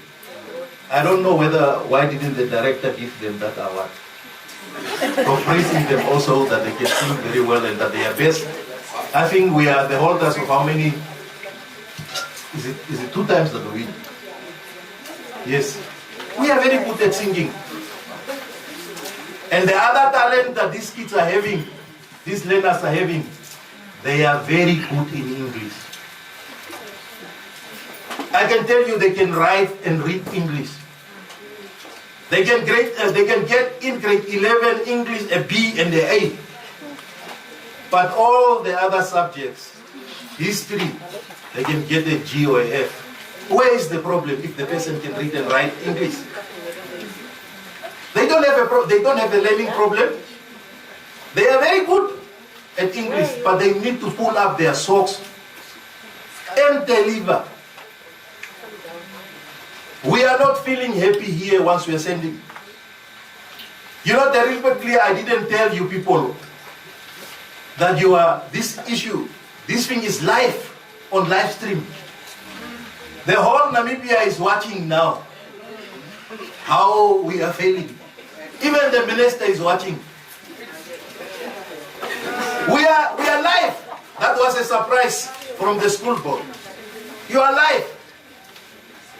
We don't want to keep this as a secret and then keep it under the table. We didn't do just very well. So next time, with our involvement and with your support, we want to squeeze in. If we are not going to squeeze in, we want to talk.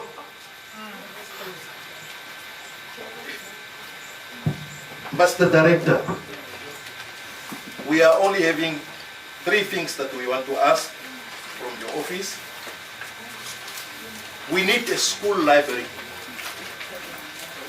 Because I can see the government and the minister on the last meeting that we were having was saying that she wants to revive the library programs in schools. We need one here. We need extra 2 blocks of school classes, because we are really few on school classes. You yourself could probably see how overcrowded we are, and with these 2 blocks, we are really suffering.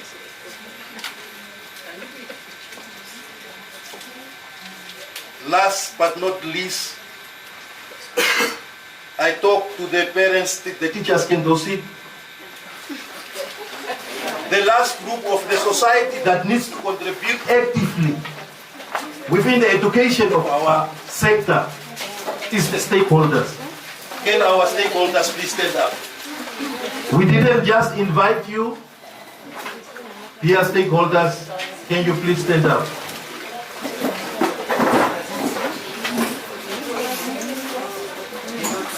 Where are our councillors? They were here. Yes. Stakeholders, please. Senior Inspector Andrew Coopers, do your work. Do your work once we are going to see our children at the street corners. Parenting is not only from the parents and the teachers. Help us with these kids. Some of them are very stubborn. We are having drugs which has been abused. It's even coming up to that extent that they are coming with these things to school, into the classes. We caught how many of them that we caught here. Alcohol is also a problem. They are coming with alcohol to the school. We caught and then suspend. And the parents were angry. But we cannot tolerate this behavior. Today, we were feeling that we need to go underground now. It's not a good picture which is happening. The pastors, please let us keep our children into prayers and talk to the community. My brother, Don't leave us in the bush. Share with us what you are doing at your school. We need you. We need your input that we can contribute better results. Help my principal, guide her wherever she needs. Sometimes we talk through the parent meeting that we want exchange programs, that we can borrow your teachers also sometimes to come and give classes here, and our teachers also to go there, so that they need to see the style, how you are doing these things. Let us do exchange programs. Sometimes our learners, let us pick some of the learners and send them there to your school. Allow us to do this thing, for us to copy what you are doing, for us also to shine the way you are shining, my brother.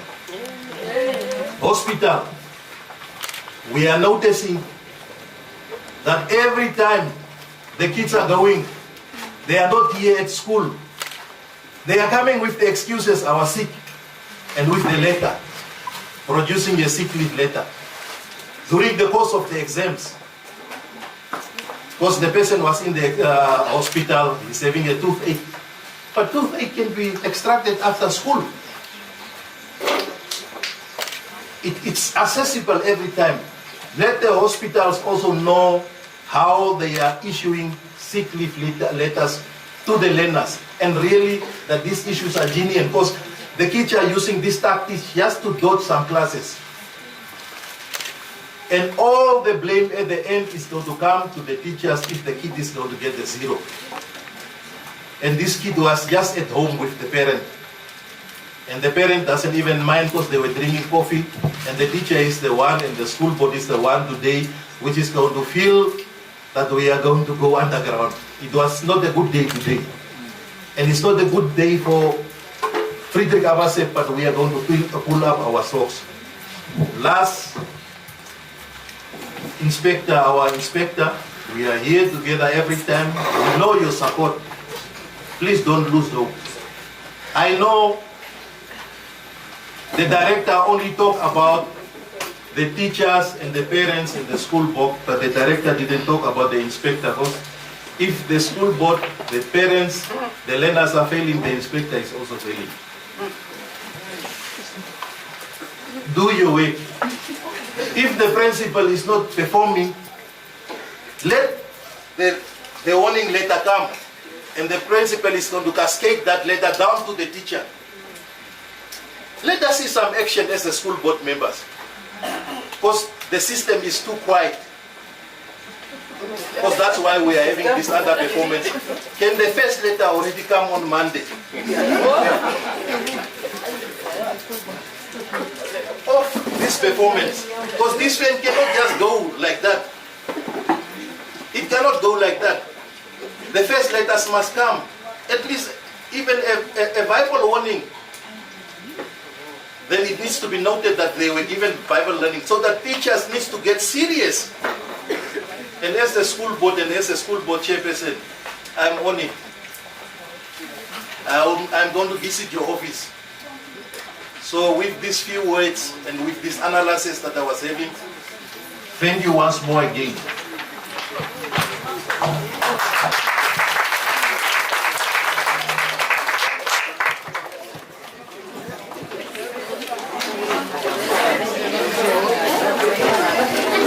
All right. That was a very good presentation by the school board chairperson, bringing to light that in fact all of us seated here have a hand to, or have a role to play in the betterment of the performance of our school. Next on the item, we have the plans to correct the situation at hand by the principal, Mrs. Valeska Kazanga. Madam Principal, the floor has been granted unto you.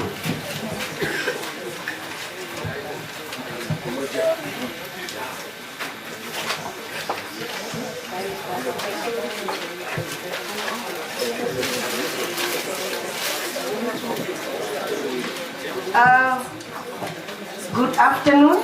Good afternoon, gentlemen.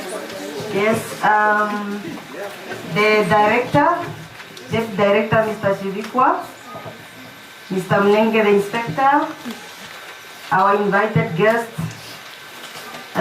Chief Inspector, Mr. Kubas, our pastor, Pastor Mayor, our retired principal, Ms. Christine Hamises, Mr. Kelabai, CCP for Chivanda cluster, and is also where our school is based. We are under Ochivanda Secondary Cluster. And then Mrs. Okurus, representing Ms. Braga, Makalani Cluster, Makalani Primary Cluster, Center Principal. And next to Ms. Okurus,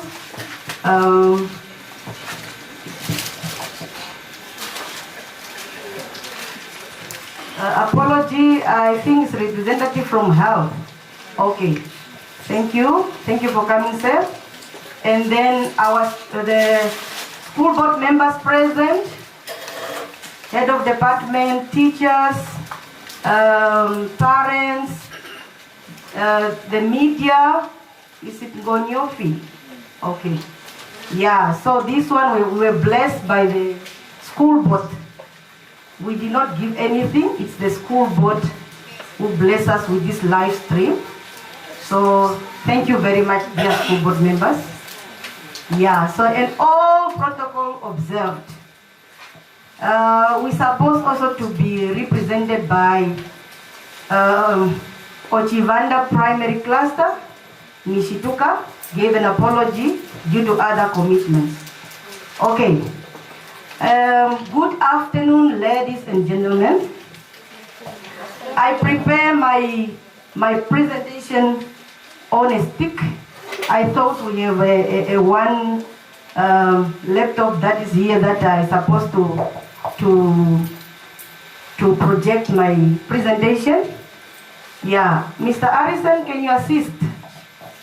Mr. Arison, are you there?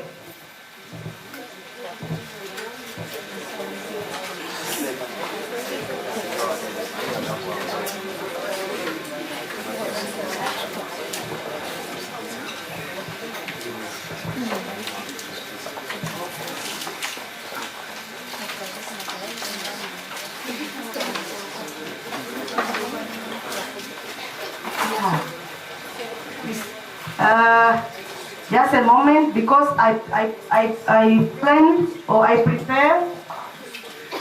Yeah, the choir, can you give us an item? They left. LRC, you have anything?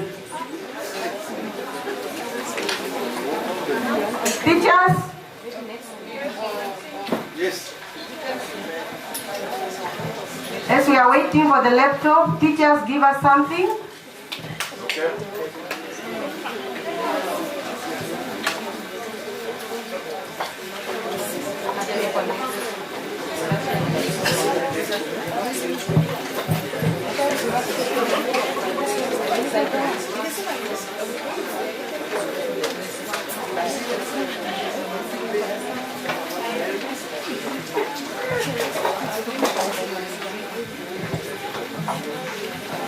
Good evening, dear parents. My message is just going to the parents. I was born and bred in Grootfontein, and I'm a proud teacher of Fridrich Awaseb. I attended my secondary school here at Fridrich Awaseb, and I was taught by Mr. Dashiru sitting here, Ms. Nganyoni. They were my teachers. Just the same as your children are playing in the streets of Grootfontein. You know, our parents played a very, very important role in our education. I was raised by my grandmother.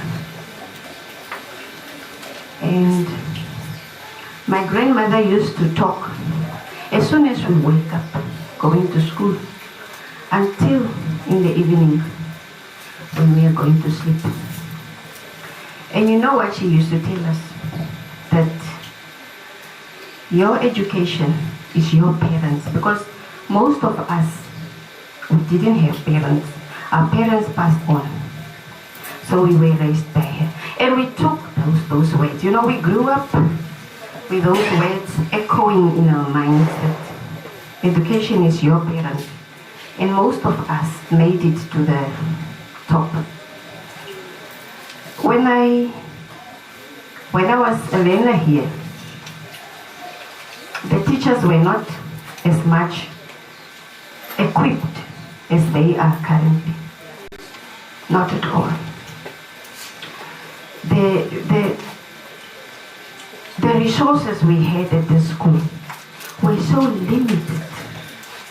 But in my grade 10 class, we were 27, and only 5 did not make it to GSS. The rest of us, we made it. Because our parents were serious. No matter whether the child is staying with her auntie, or an uncle, or a grandmother, or no matter what a child is lacking, if the parents themselves are into giving more effort, if they want their child to perform, they will. Our teachers didn't do all those things, like afternoon classes, extra classes. We were just taught once in the morning. The willingness to pass came from ourselves and our parents, not from our teachers. So parents, can you put in a bit more effort into motivating your children?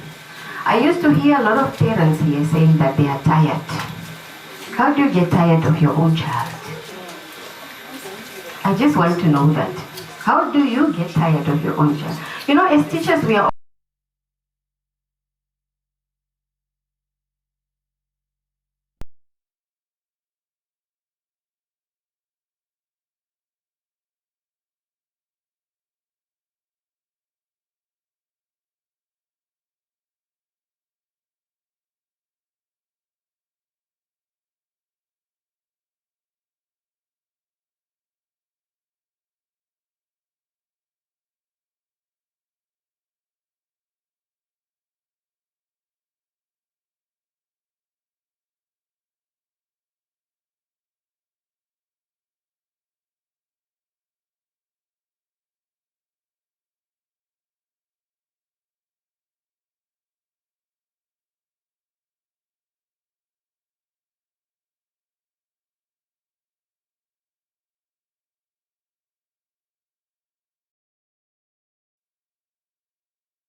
analyze results of mastery tests, end of term tests to determine target set if met. Yeah, this one, every beginning of the term we are going to analyze the result. Just as the director have shown us our result here, it's the same thing that we have done. We have analyzed the result at the school level to see how we perform. The quality symbols, learners that were promoted, all those things were looked. So also we have extended this one to mastery test. We have one mastery test per month, and this mastery test must be analyzed as well. If that mastery test, a teacher obtained an average of 50%, less than 50%, meaning that test must be repeated. And all the learners that are getting 50% below, they should be retested. And that strategy is on board. We are on it. Next slide.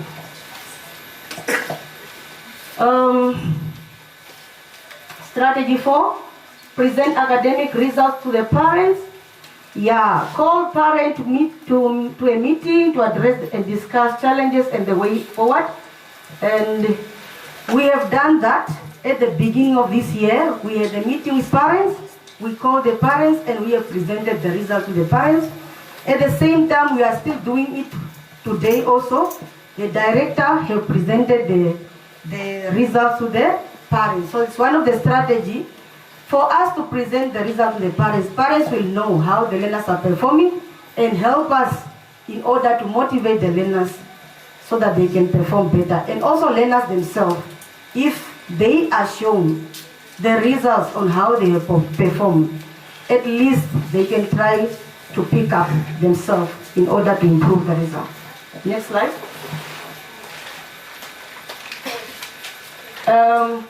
Strategy 5, exchange program, holiday classes for Namibia Senior Secondary Certificate O level, which is ordinary level, which is the grade 11. Yeah, that strategy, how are we going to do that one? Invite best performing teachers from circuits, regional, national team, and equip teachers at the school. Yes, when is that? First week after school closure for the first term. And then during that week, we expect all teachers that will assist us to give learners a test and then submit mastery test average on how the learners have performed.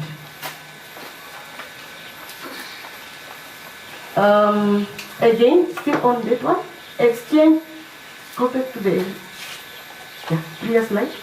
Yes, exchange program with best performing school in second, Grootfontein Senior Secondary School.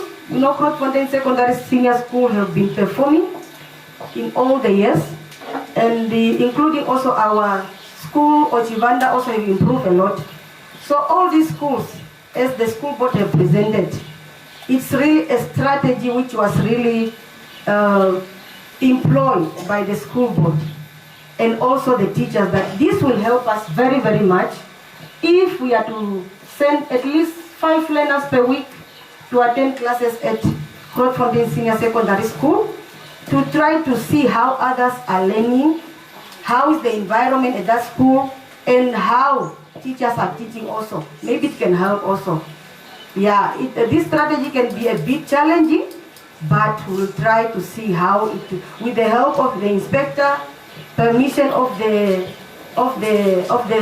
acting principal at Grootfontein Secondary School together with the school board, if this strategy can be permitted, then, sorry? Okay, the strategy is exchange program with the best performing school, whereby we say we want to send 5 learners per week to see how others are learning, to get motivation also from those learners and teachers at that school.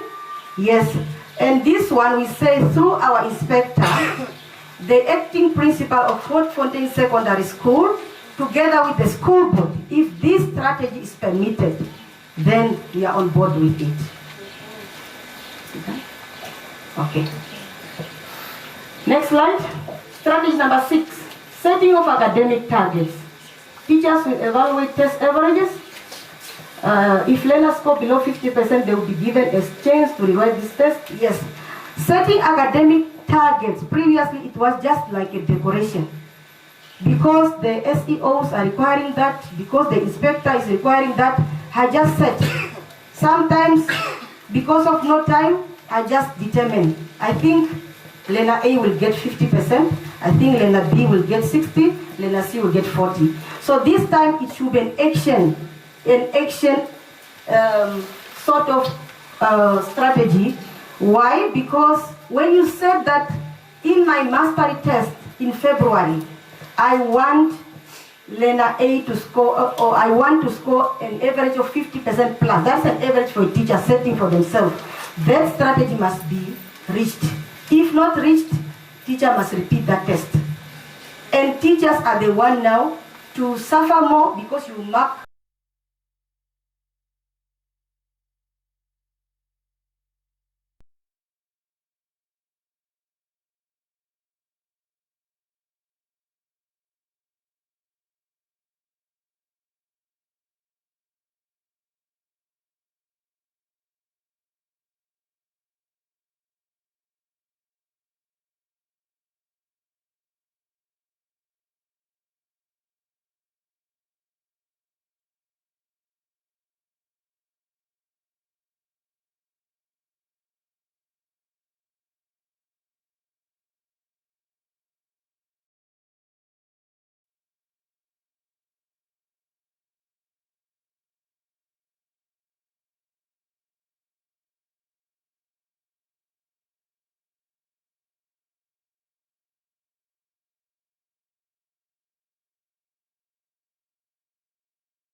We know one, because I'm the principal, I cannot be visited. I also have a subject. So each and every one of us, as a teacher having a subject, will be visited and will be advised when things are not done well. So even me as a principal, I have someone supervising that subject. So this strategy, we think classroom visit will help. Okay? I'm not done. Checking of learners' work. We will check learners' work, and we have started already. Even the classroom visit, we started already. Our classroom visit started in the second week of February, and it will end somewhere in this week. So all the teachers will be visited, support subject, and also those subjects that we call the promotional subject. Okay? And also we'll verify the CA so that we can see that this CA were really from the learners, not what they call ghost marks. Next slide.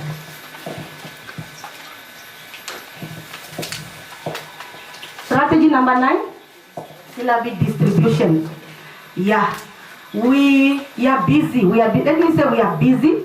Some teachers are done already distributing the syllabus to the learner. Starting from grade 8 up to grade 11, all the learners must have a syllabus for that subject. Parents, ask the learners, ask your children if they are having it. If they don't have, please visit us. They must have that syllabus. The HOD office is open, principal office is open. Just see us and say, no, I have detected this. My child is not having a syllabus in his or her book. Previously, we just gave it last year to the grade 11, but this year we have extended it up to from grade 8 up to 11. So the whole school, all the learners need to have a syllabus in their books. Not just to have it as a syllabus file in the file, no. That syllabus, as the teacher is teaching, the teacher must state that objective for that day. The specific competences or the specific learning competences objectives must be stated. And learners must tick and indicate a date. Yeah, in order for us to know that really teachers have completed the syllabus, that is the only way. Because when the learners are ticking, it will give us a picture what was covered and what was not covered. Because we don't want to blame learners when they fail. Maybe certain things, certain aspects were not included. So please check if the learners are ticking and the date they are writing. And they must not be forced just to tick.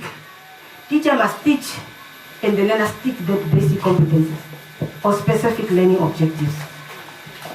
Next slide. Challenges faced. I think most of the challenges were mentioned, although some of these challenges, most of the schools are having these challenges, to be honest. Most of the schools are having these challenges that we are also having, but we cannot just say because we have challenges we cannot prosper. Lack of infrastructure, classrooms, school halls, sport fields, and hostel, we don't have those ones. Child-headed homes, many of our learners, during registration, parents come to school in their number. Parents come to school in their number, but from there, then we don't see parents again. When you ask for a parent, a child will tell you, or a learner will tell you, no, my parents at the farm, somewhere in Otavi, at the farm. I'm just alone at home. So things are happening like that. So this one is affecting our learner because you don't know who is guiding that child. Learners are cooking for themselves, coming from school, 3:30, looking for firewood, looking for what to eat and what to cook. Sometimes sleeping with hunger. So those are the challenges. Enrollment issues. Our school has enrollment issues.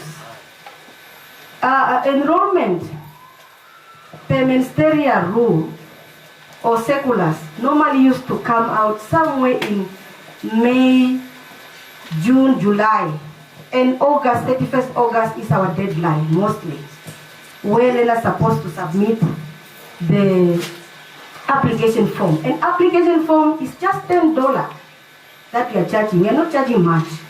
But you see that parents are not collecting the application forms. Only few parents that are getting those application forms. At the end of the day, like last year, we only admitted 36 learners. 36. 84 applied. We have admitted 36, those who met the requirement. Okay?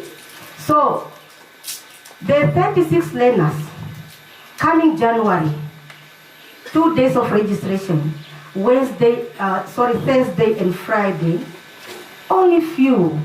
The enrollment was not that, it was moving on a slow motion. Few parents showed up, few learners showed up. But then coming on Monday, 12th of January, where we are supposed to teach, the parents came again in their number, disturbing us to register the children. So please, parents, we want you to come on time.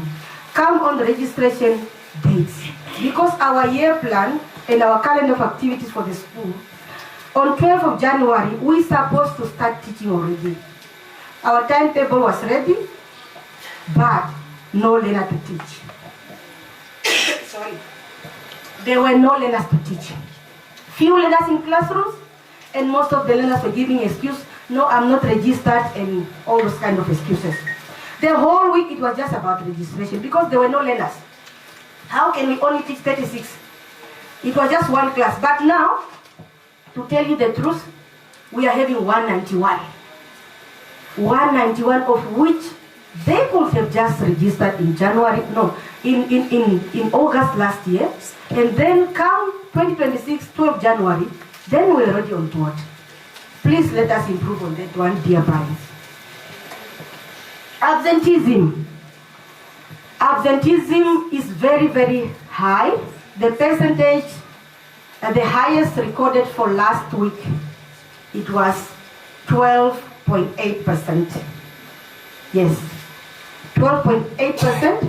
And then the first 2 weeks, it was somewhere 10.8%. Because when we used to calculate the percentage of learners who are absenting themselves from the school every Friday.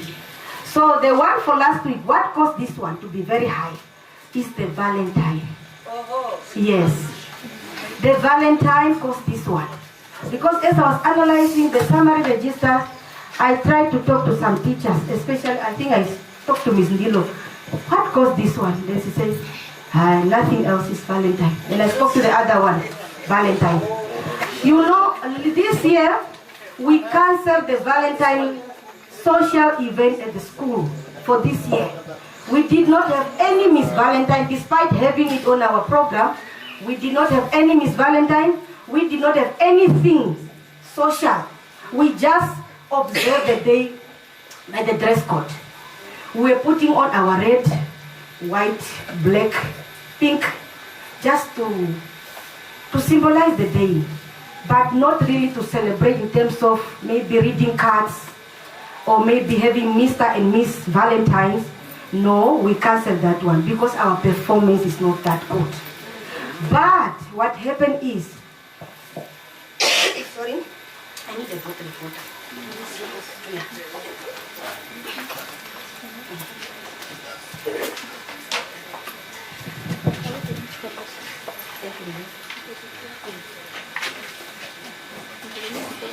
Okay, all right. What happened is the learners, just when they were told tomorrow you are putting on your own clothing, then the whole mood changed. The whole mood changed. Some of them, I'm just sorry, I will just point them out here. They are here. And you know yourself, ne? If you are honest, can you just stand up, learners, that were complaining about the Valentine? Apparently, we are a boring school. Can you stand up before I point you out? Just be honest. We are not putting you on spot. We want to make everything clear here. Eh, learners, you don't want to stand up? Who is this one? My dear choir commander, grade 11. A girl. Brianna. Emiliana. Can you come here, my girl? Stand up. One of them was Emiliana. Emiliana will know the others. Apparently we are a boarding school. I'm not trying to put you on spot, my girl, but we are just trying to correct the situation. He is to correct the situation. You are not alone. You are a lot. You are not alone. I just know you because you are in the choir, and they say we are doing well in choir. As we are doing well in choir, let us also do well in the academic, isn't it? If you can learn the Tswana songs from South Africa, a language which you cannot speak, meaning you can also memorize formulas. We are teaching you, isn't it? Okay. Yeah, so we are a boarding school apparently. We're supposed to accord them that opportunity after break, apparently to do Valentine. My dear learners, if you are going to perform this year, we are going to celebrate that Valentine. Yes, we are going to celebrate it nicely and with proud. Okay? We are not denying anything, because they say if learners are not performing, let us remove some of the privileges, isn't it? Yes. We remove some of the privileges. So social events are going to be reduced so that we can see where we are. We are not removing everything totally, but we are going to reduce. Yes, but we cannot neglect it. We did it. In the house, we did it in February. Okay? So that was it. When they hear that there's something social, then they don't come to school, or they come and dodge. A lot of dodging. We receive calls from different schools. Your learners are here, your learners are here. Disturbing, yeah, it's true. They are disturbing other schools in their uniform. Some of them, they go in their uniform. Some of them, they don't go in their uniform. Okay? High staff turnover. Our teachers, they used to transfer a lot. They are transferring. Some of them, I remember there was a teacher here on temporary basis. But when that teacher was employed on permanent, I think it took him 1 week to think whether to accept the offer or to decline. So the teacher waited for me to go in the holiday. And then 2 weeks after the holiday, and then the teacher texted, Miss Kazanga, I'm sorry, I declined the offer. I'm going somewhere else. So that one, it pained us, because some of them, they are good teachers. Maybe they are discouraged. No one wants to associate themselves.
But it's only that I was a bit busy.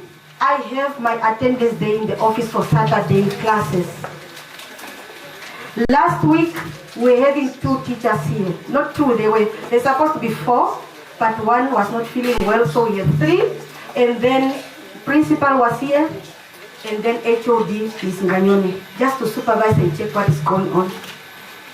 Most of the learners came on time, but our disappointment was not all of them came. I don't know whether parents, you don't want the learners to come, or your children to come during Saturday classes, or themselves on their way they are teaching. Because last year, it was the same situation. The number presented here, last year 129, they were just in school. Decorative sort of learners, decorative, like a decorative material, isn't it? They were not really in school. These learners, what they did, the only learners that were all along, going along with us, is 40. Coming for extra classes, coming for Saturday classes, coming for holiday classes, 40 to, and then the number picked in a second, going to 80 then. And most of them, what they were doing, they were not writing. They were registered, but going in the hall, I don't know what they were doing. A lot of X. X meaning did not write. A person was there, but no marks. What happened? Meaning, maybe they did not acquire the knowledge to write, or they did not have anything. The content was not there. Then the learner opted just to get a paper, write down the candidate number, and then walk out. Yeah, I think that is what the learners were doing. And dear learners, please, we urge you this year, all these strategies, please commit yourself to these strategies, so that next year you can see where we went wrong. If we say come for Saturday classes, you must commit yourself. If we are saying come for holiday classes, you must commit yourself. So for Saturday, I think there were 50% on board. 50%, we have 135. 50% meaning we were having in the range of 50 to 60 learners, half. And we wanted to have all the learners on board. Don't discourage teachers that are teaching Saturday. They are sacrificing their Saturday to teach you. Okay? So these are some of the strategies that we are thinking it will help the school to prosper.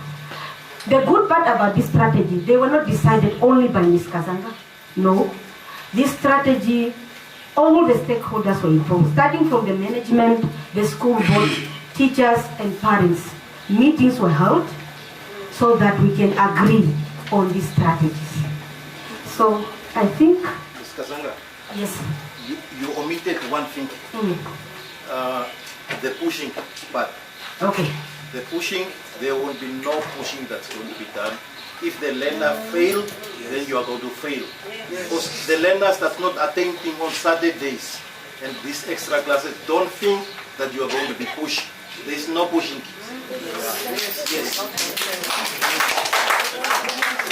Yes. Yes. Thank you very much, Chairperson. So I think, I believe the learners are listening. Learners, dear learners, we urge you to study hard. And for the grade 10, we are sorry. The school board, the parents during our meeting, they said no transfer for you this year. Whether you are over age, I know the policy say when you are over age, then you're supposed to be. But there's still again a clause which say if the promotional committee together with the parent they don't believe that you will really excel in the next grade, we can retain you. So I think we use that formula to retain you. You are not studying. What is wrong about studying physics, biology, accounting? But coming to English, you are passing. English, you are passing, you are getting your C, you are getting your B's. How? I think you are lazy. In one word, our learners are not putting in effort. Try to put in effort. And for the learners who pass, if those 29 learners who pass, you can make it to AS level, we will move out of this school of concern. Because you will give us 22% and above, with the doubt of others that did not pass. For you who pass the 29, make it to AS level, so that we can move out of this school of concern. Thank you very much.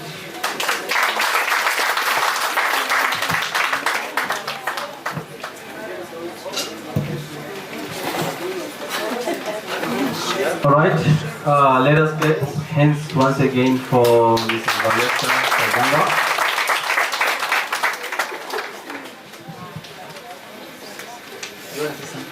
Okay. So I picked what she said, commitment, that our learners need commitment. While seated here, I was just thinking, and I came up with a quote that says commitment is the force of attraction towards success.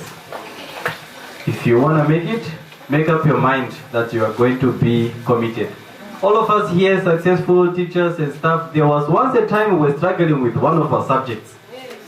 Me personally speaking, I was never good with biology. And I tell this to my learners every now and then. They know I'm a science teacher, but to say you failed biology.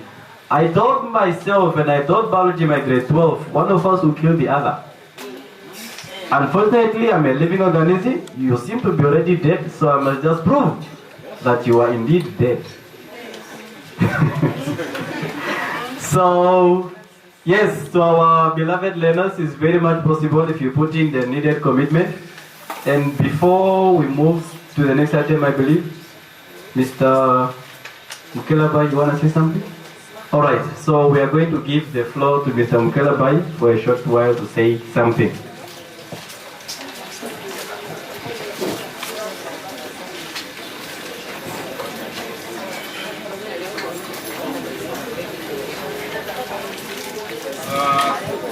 Let me stand on the protocol that was established by the Director of Ceremony.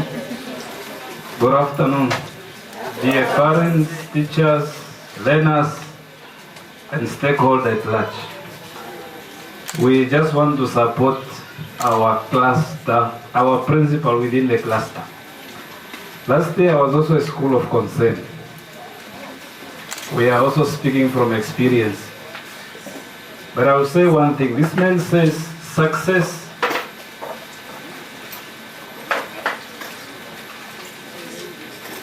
is predictable.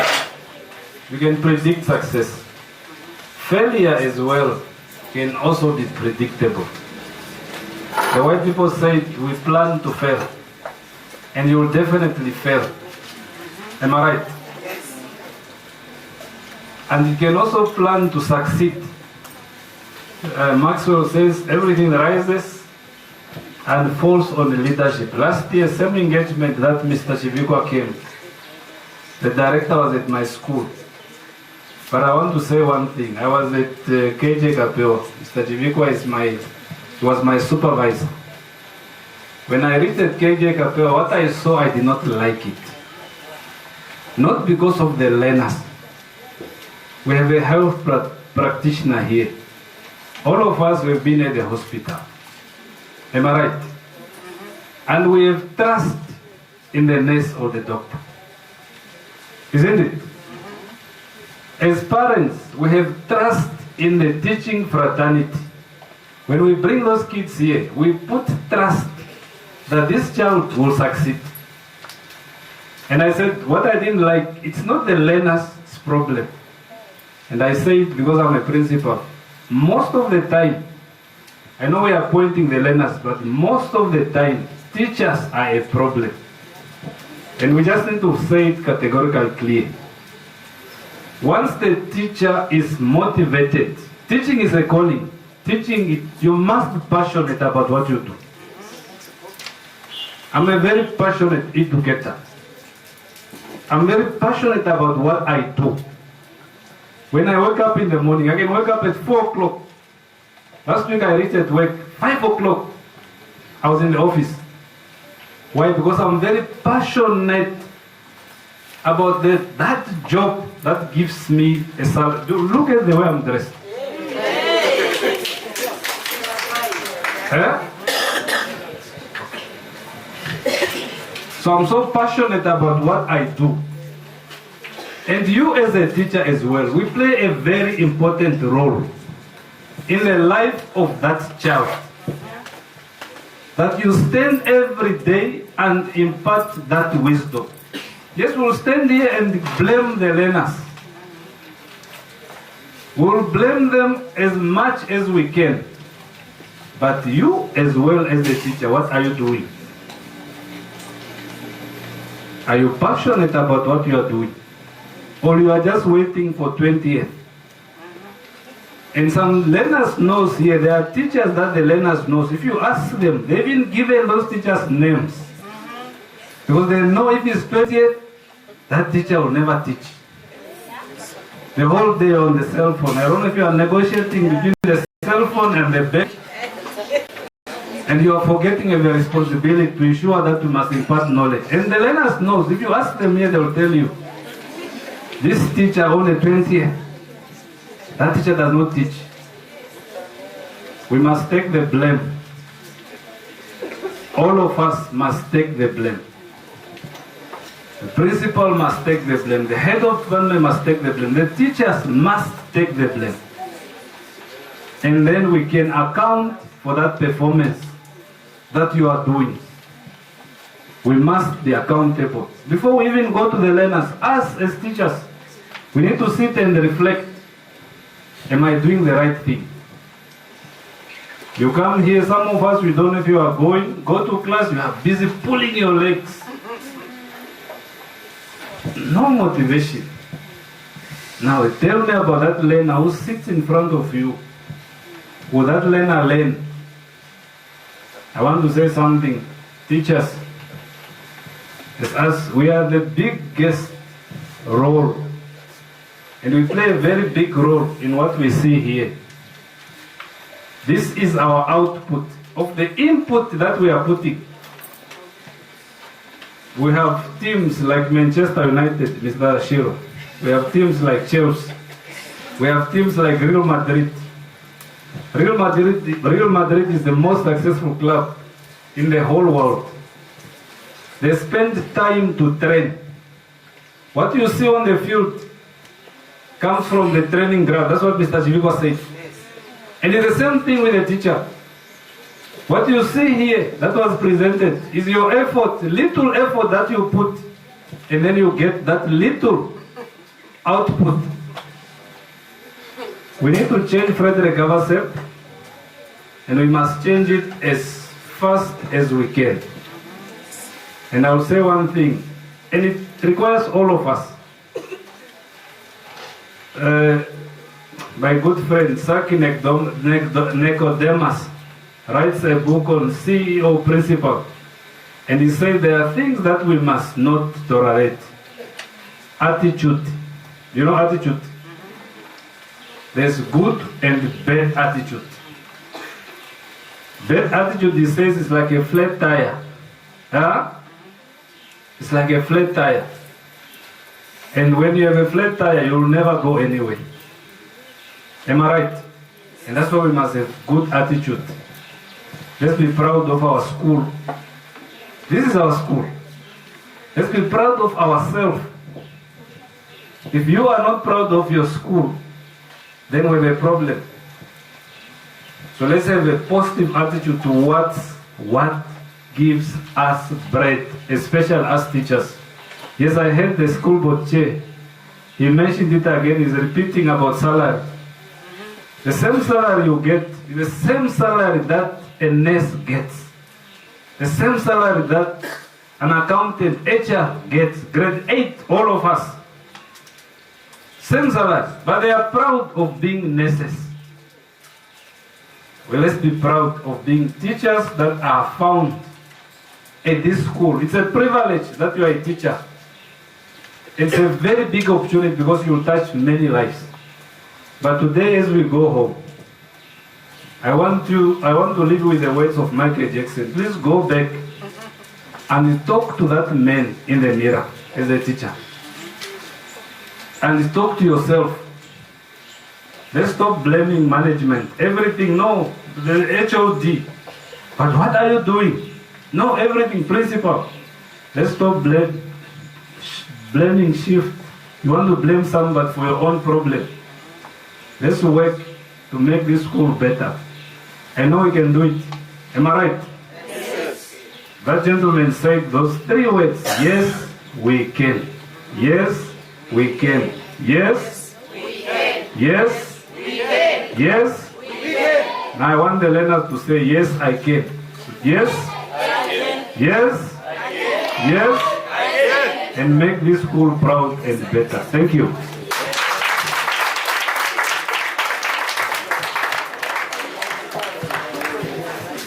Wow, what a good speech from Mr. Mukela Bai. I wish my learners could have the capability to be digesting what is being said while it is being said at the moment. Because just while he was here saying a lot, I was digesting, I was thinking a lot, and if I am to continue from what he said, it will take me another hour speaking. And being a teacher by profession, I love talking. I can talk from sunrise to sunset. My learners, no. So, yeah, it is true what he said. The teaching profession starts with passion. I can even take the biblical perspective. When Jesus was teaching a whole multitude, he went up the mountain, they followed him. And when he saw him, the Bible says he was filled with compassion, and then he started teaching.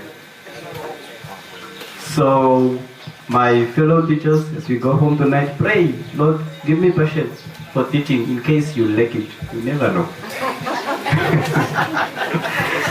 Other than that, we are now at the 7th item, which is discussion by stakeholders, and there was a boy here, our respective LRC, that said the LRCs wanted to say something. Luckily, under this item, at letter A, we have LRCs. So we are going to give our LRCs a floor to bring forth what they intend to bring to our attention. FA, LRCs, it's your time to shine.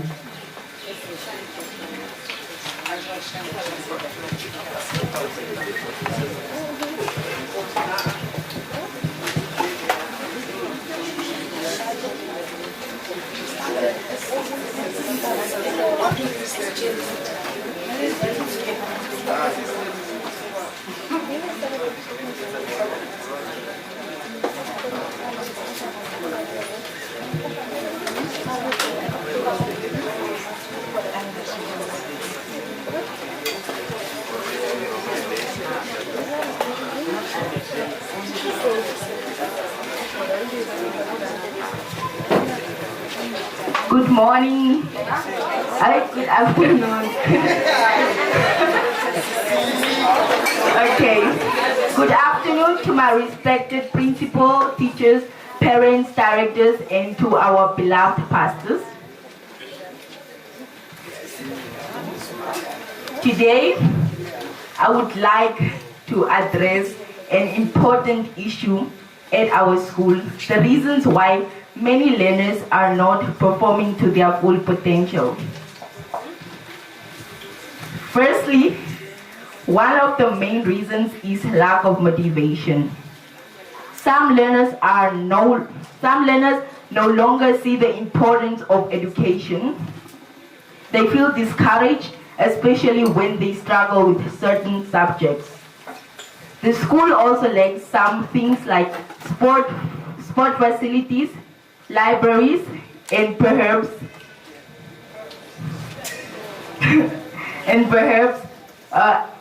access to internet. We must also consider personal and financial challenges. Some learners face difficult situations at home, such as lack of resources, stress, and responsibilities that make it hard to concentrate on schoolwork. Let us choose discipline over distraction, effort over excuses, and success over failure. Thank you.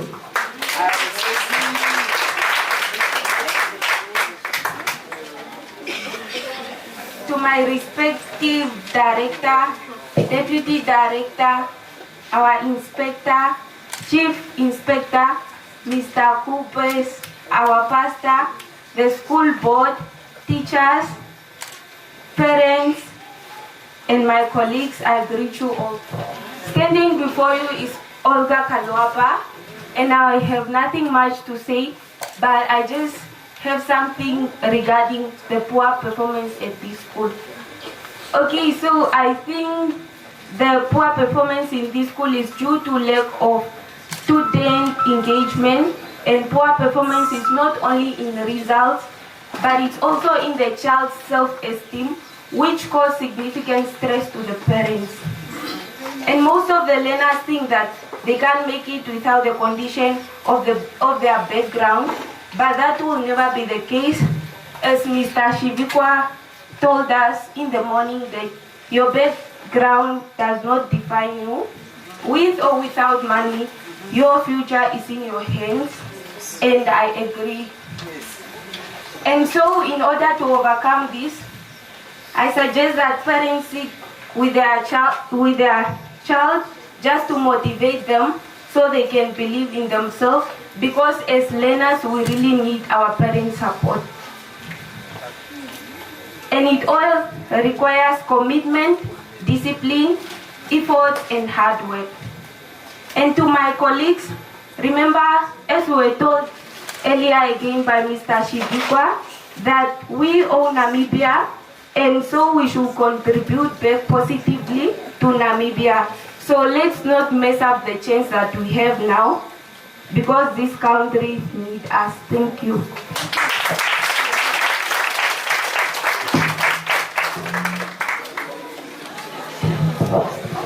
Good afternoon.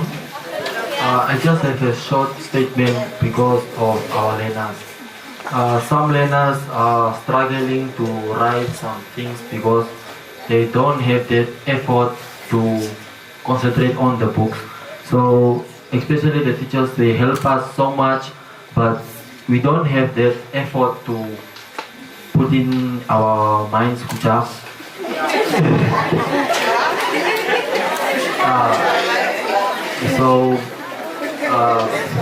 Yeah, it's all what I was trying to say. And the learners, please try to respect our teachers, how they are respecting us, and don't like some learners, they talk about bad about the teachers, and some learners, they get that mentality kucha, they get even that influenced by the other learners, so they don't put that right effort in the book. They just concentrate on the teachers to make note in the class and disrupt the class.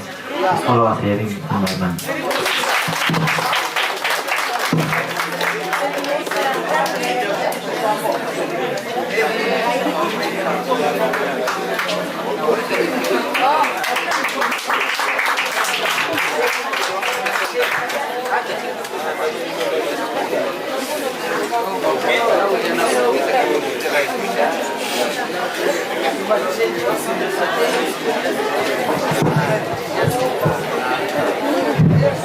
Okay.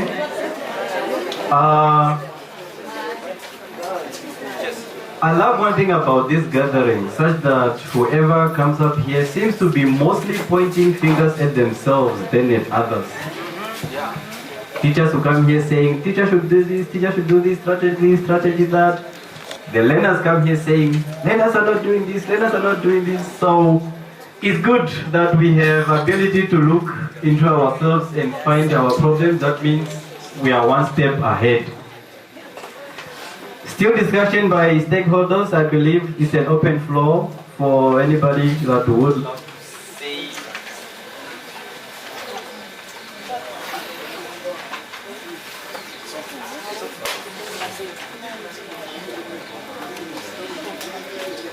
Yeah,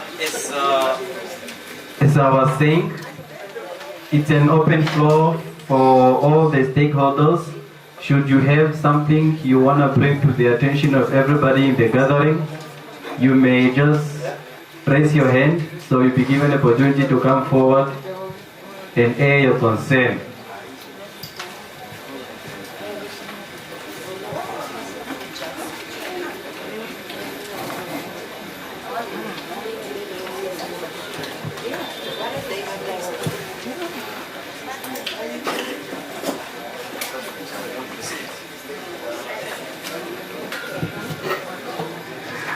Good afternoon.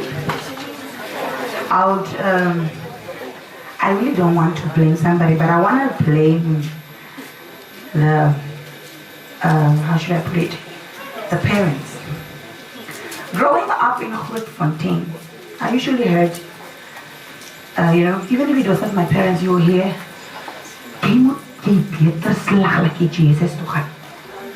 nee. So I would hear that you better do good for you to go to GSS and not to FA. What do I want to say with this? It is all in the head. It's the mentality.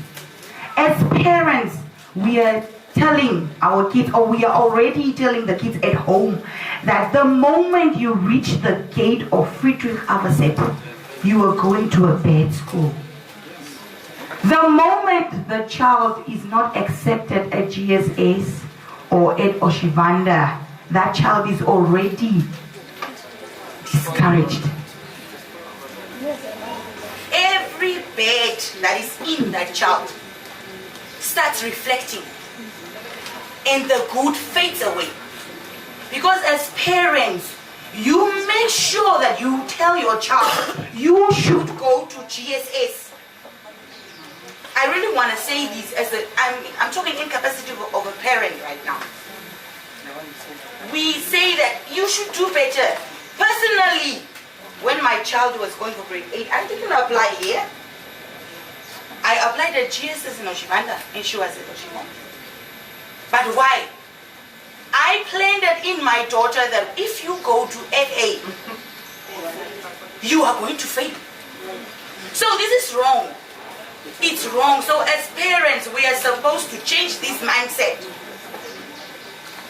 Every year or every second year, I've been observing FA. Teachers are going. There are some teachers that are here for a long period of time, but teachers are going. Teachers are going. And new teachers are coming. People that are fresh from the oven, that are supposed to bring new strategies. But they cannot because the learners are discouraging them. But what is causing this? Us as parents. You don't come when there are meetings, yet you sit at home and say, you are at FA. All the little demons or all the bad that is in that child, we all have good and bad characters. So all the bad starts coming out and the good is going away. If we can try as parents, please, to motivate these learners. Why should you say it is not the end of the world if you are going to FA? What end of the world? It is a school. There are learners who are writing better. We are discouraging these learners by saying that. That is to the parents. Ms. Kazanga said, if you can learn a Chwana song, and you can also learn, yes. But Ms. Kazanga, with those learners in the beginning of the year, they cannot sing at all. I push with them. This is going to the teachers, right? I push with them. I walk even Saturdays. Pastor is a proof here. Every Sunday last year, I was going with those kids to church. Because I was praying with them. I even told them that, and this is where I come in. Because I'm not there to teach them, but at least I'm trying to put in the discipline in these learners. They sing well because of what I'm giving them. Yes. I cook my food at home and give them. Because I say, even now they were saying, you don't want to go home, we are hungry. But they know once we are practicing, I can decide, let me buy a cabbage and make soup for them. With my own money. You can put effort, teachers. Colleagues, sorry. Yes, we can really put effort. Myself, I'm also studying to become a teacher. Yes. That's why I'm saying it. I don't want it to look bad, but it is the truth. In the beginning, my chairperson said that these kids are just singing, we should remove this choir and think, why? We are teaching these kids morals and discipline. It's hand to hand. When you fail in the class, I can help you. When I fail here, you help there. That is how it works. If you are an educator, you try. We are all at fault here. Parents, learners, and the teachers. And then to our inspector. Sorry, sir, but I have a serious problem with our parents. Our parents do not apply at all, as Ms. Kazanga said. They don't apply at all. And then at the end of the day, those learners that were rejected by Oshibanda, that were rejected by GSS, come back to FA. Because FA has opened a lot of spaces. The inspector will send these kids to FA. Now imagine all the rejected cases. And then these cases, most of them were told at home already. Asking, what do you want these kids to do? Can somewhere the admission not be changed? Can the applications not be done at the second office? Where principals sit together and distribute these learners and say, let's try this and see if FA teachers are working or not. I remember Oshikoto did that, and Opawa came from here to there. Can we not try that? Why can we not try different strategies from the regional or from the councillor side? Can we not? The admission might work because these kids don't apply at all. And then Ms. Kazanga, I'm being beaten. And then Ms. Kazanga is being forced to take all these learners that are rejected or transferred. If you sit together as principals with all these applications that are there, I know you might be afraid that then there's not going to be a school that will perform better. But then it's not about that. It's about this child. Let's say all the fruit apples in class. What do you want? What miracle must Miss Awaseb perform? Seriously, maybe if sorry for the loud words. Maybe if the admission is changing somewhere, and then somewhere the inspector takes all the applicants of grade 8 and all the principals sit together and decide, all right, let's distribute them. Maybe there's going to be a change. They get better, but I personally see these teachers, how they work. Personally, as a child that grew up here, I thought that FA teachers don't work. Because I could hear people saying that, and we had Jesus because we did well. But these teachers are working. Some teachers come and then they get frustrated and they went. There was a teacher who even wrote an article saying that she was not growing professionally. Why? Because she was being limited. She's not being limited. She was just discouraged by these learners. Maybe if we can change the admission, maybe there can be something better. Maybe we can see results. Maybe then you can see that these teachers are working. There are teachers like Ms. Dilogoshelwa that will work. I even ask her, if you need to move for practice. After talking in class, she'll be saying, even before exams or during exams, she will be teaching. I don't know what she's teaching. Seriously, there are people who work here. But only if maybe the inspector can think of that strategy that worked in Oshikoto region. Opawa was a school that was not performing. But it even managed to beat Etosha because of the admission that changed. Parents don't apply at all at FA. Once they are told by Oshivanda, Master Mukalava said, you did not reach the requirements. And Master Potma or Master Ikwa said, you did not reach the requirements. FA, that time. January is when they come to FA. Ms. Kazanga does not have a choice because she's sitting with empty classes. What must she do? She must take those learners so that her teachers can work and the teachers don't lose their jobs. Because what will a teacher do if there is no learners? They're just supposed to go home. But now she's forced to take these learners that are rejected by other schools. Why is that? Can the admission not be changed? That's all I want to say.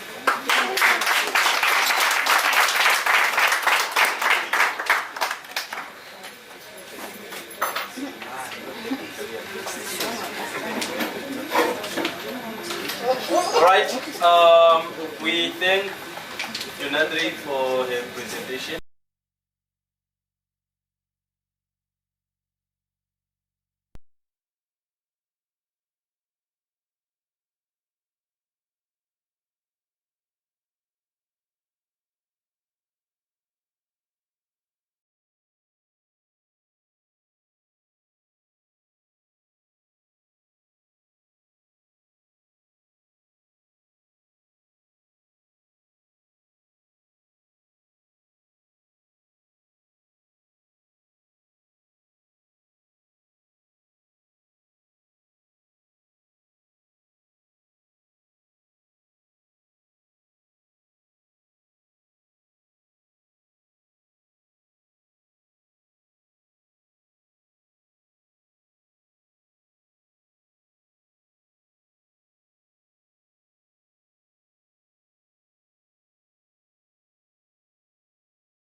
Say something Good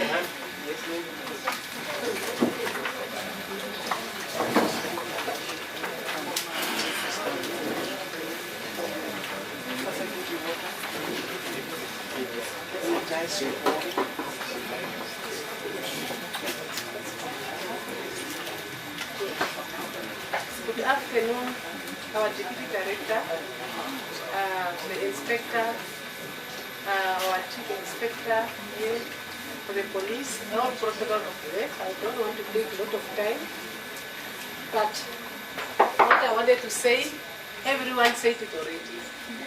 But to improve, there is a stigma about the school. It's already there, but they can be broken.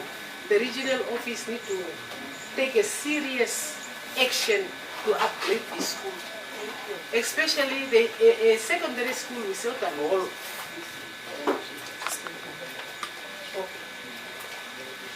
A secondary school that doesn't have a hall. The kids are not proud of their own school. They don't feel that the school is their own. They just come in and go because they are not proud of their school. It's why the parents take long to come and register the kids. Only in January. They first take the kids from the feeding schools to the other schools, Ochivanda and GSS. And the infrastructure must really be upgraded. There must be also a school hall. The previous principals that tried, they put that structure there, but it's not completed. I think it is the first step that the regional office must take up to make the kids and the teachers also proud of the school. I feel the teachers are also not proud, the kids are not proud of their school. They just come to school. If they are proud of the school, they will perform well. They will be proud of their school. They want a better result, but they are discouraged. I observe from all the previous speakers that the kids are discouraged, even themselves also. Even the parents, even the teachers are lefting and going from this school.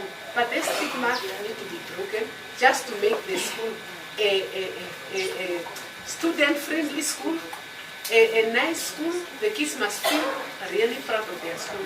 Then they can perform well. Any person also, even if you are not proud of your house and you come also even with your friend, you will not let them come in the yards. So the kids themselves, when they end up, they are already discouraged.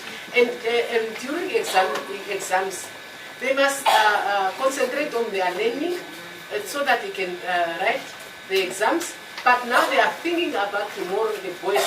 They need to take chairs, floating on the cars, taking to the Maranatha congregation or to the Omulunga hall for examine or to go and write examination. They are not rested. They are not in the mood of the examination. They feel ashamed also because I see them sometimes floating on a truck. They get kids is also on top of they are going to drop their desk to go and to write examination. Really, that one I think is, and most of the kids are also coming from the disadvantaged communities, vulnerable communities, child-headed homes. That is true. I was a principal at Omulunga Primary School. Whenever you write a letter to the parents to come for a problem or anything, a learner from Fridrich Awaseb will come to stand in for the brother or for the sister. Even for enrollment, parents are long gone to the farm or where to. They are not there. So those vulnerable kids need to be uplifted. At school, they must feel proud. Even they are coming from their houses that they are not proud of it, but they must have something whereby they can be proud of, like their school. And they will not dodge coming out of the school. They feel proud and want to spend more time at the school when the school really is learner-friendly, very good school, a beautiful school, a school hall. Whenever there are parents meeting and there is social event, where do we think these kids that are even now not as primary school kids, they want to be proud, they want to have social events, even parents meeting, even other social events, they need to be in a school hall. I think really the regional office must try to upgrade the school, to give the school a better chance. And also there is also not a sport field. Now, like now, where are they practicing sports? Why at GSS everything is there. And every parent wants the best for your child. You cannot even force a child. There was a suggestion about the regional office to enroll the kids. The parents will not allow it because they want the best for their kids. So the school must need to be upgraded. And they must have their sport field. Unfortunately, I don't know if there's space for that, but it's those things that can make the kids feel proud and also motivated to. When you love your school, you will also want better. You want also to do good. But they can only, and they unfortunately also, we got also the leftover kids, like it was said. But when they come here, they are not performing well. They were not expected at the access school, and they come to this school that they are not proud of it. They don't want to enter even that gate. Is why they dodge and stay in the like that. Because if the same situation at home is now again same situation at the school, they need to be proud of the school. There are kids that also came from Umulunga Primary School, that in secondary school they were prefects, head girl, head boy there, and they are coming from Umulunga, but because they come to a beautiful school, the school, you feel proud of the school. Those learners, when I met, they come to the school and come and motivate the kids also. Which you see where GSS, I'm a prefect, I'm a head girl, I'm what.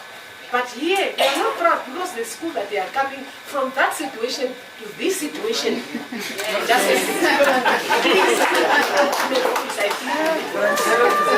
even the community also, business people, that principal who try to put those structure there. I know they took it somewhere, it was standing in Lepet and they carry it with the army trucks. It's staying off long. No one is helping. Maybe our school board chairperson and the school board maybe can also talk to the community, the business community, maybe to help so that this school can be a school whereby the kids, the community, the parents will be proud of the school. Really. We can see they try, they have a choir, they try, but there's a lot to be done in the school. The kids will be proud of the school. And even the teachers, because they are left, the teachers is here, they left. I was having 2 boys in 2023 who were struggling with mathematics, but they was from GSS school. And I was looking for a mathematics teacher to assist them. And I got a teacher from Fridrich, Awaseb. That teacher assists those 2 learners with only 2 weekends. And as I'm speaking now, the one is my own grandchild, the one was a neighbor's child. My grandchild is named mathematics. Is now. Since that 2 weeks is good. So the teachers are not bad also. Yeah. Until now he helped other kids also. He's in his last year at NIT. He's doing plumber and but mathematics is most the requirement thing. I cannot believe mathematics, he loves mathematics. Since he met that teacher, he loved the mathematics. The other one is in Shakati also, doing also something at one of the colleges. Also since that day, that teacher taught them only a weekend, 2 Saturdays, and until then they understand very well. So, it was said, there is nothing a human being cannot do. Those kids who feel that they cannot do it, they need only motivation and a beautiful school, a school with a school hall. When they were having an assembly, where are they having the assembly? Where they are having debates or anything that they want to do at school, there is no hall. When it's raining, they cannot come in. It's only my humble appeal, plead to the regional office, our director, inspector, everyone, please, they must do any effort, especially for the schools. It's very for a secondary school. A secondary school without a school hall. Thank you very much.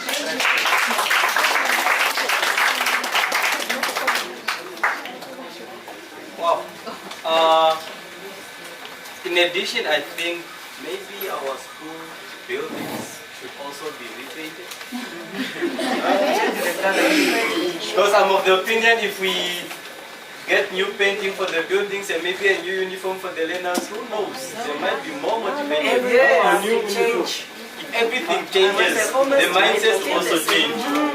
Everything. Any other point by any other stakeholder? Or should we move on to the next item?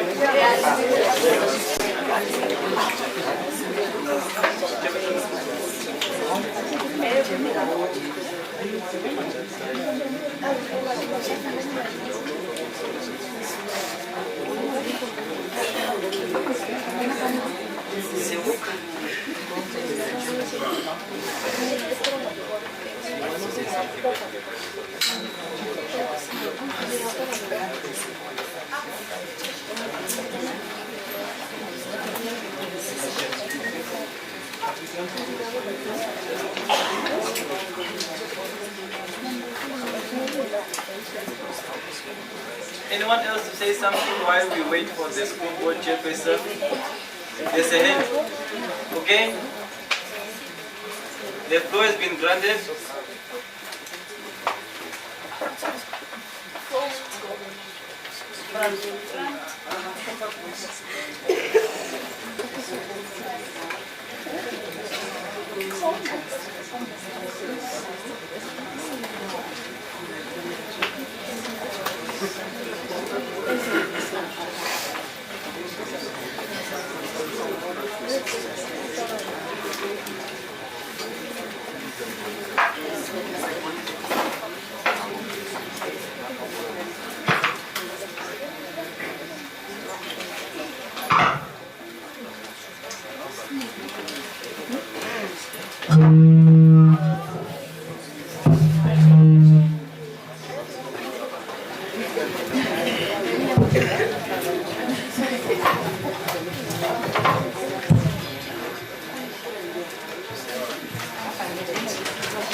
Afternoon, everyone.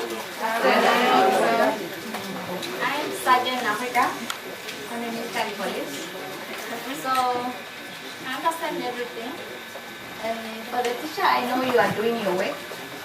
I just want to recommend that only admission that need to change. Otherwise, the teachers, they are fine. Maybe to follow like other schools. Because if you bring all the failures here, what do you expect? It seems like it's a dumping school. Yes. I don't know why parents we are not applying the says. At the end, they are left with the empty classes. Just follow your procedures on admission. If they did not qualify, they did not qualify. They must go to the other school. So that you will also have a chance to perform. I understand the school is advising, understand you are planning for school tower. And some of us will think that if my child is not performing, why must that child go for a school tower? I have a plan B, school holiday classes. Some of us, if you tell the child that you are not going and I will not pay, and it does not mean I do not have money. I want an improvement. Because I cannot just give privilege to you, but you are not bringing nice things to me. I want the principal to let the learner know that this is not like you are going to get classes there. Namibia is very small. Work hard on your own. You study, get something, graduate. At the end, you are working. You travel as much as you want. What is the use of a job if they are not bringing good things? I have a child here. I told you that you are not going. I better pay for holiday classes in a hostel event. So I want principal make it clear to the learners. Otherwise they are angry with us because they are telling us different things. We were also learners. I am a child of a teacher. My father and my mother, they were all teachers. But they used to tell us, no tower for you. Study. Namibia is very small. So I don't see the use. If there is no good result,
Good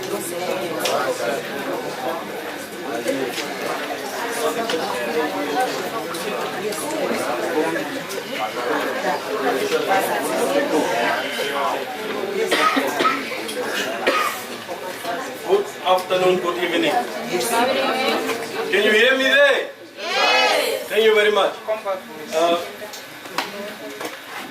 Deputy Director, Inspector, Education, Pastors, Principals, retired principals, teachers, parents, kids, participants, the media. I am Senior Inspector Kupas, Station Commander of Fridrich Police Station.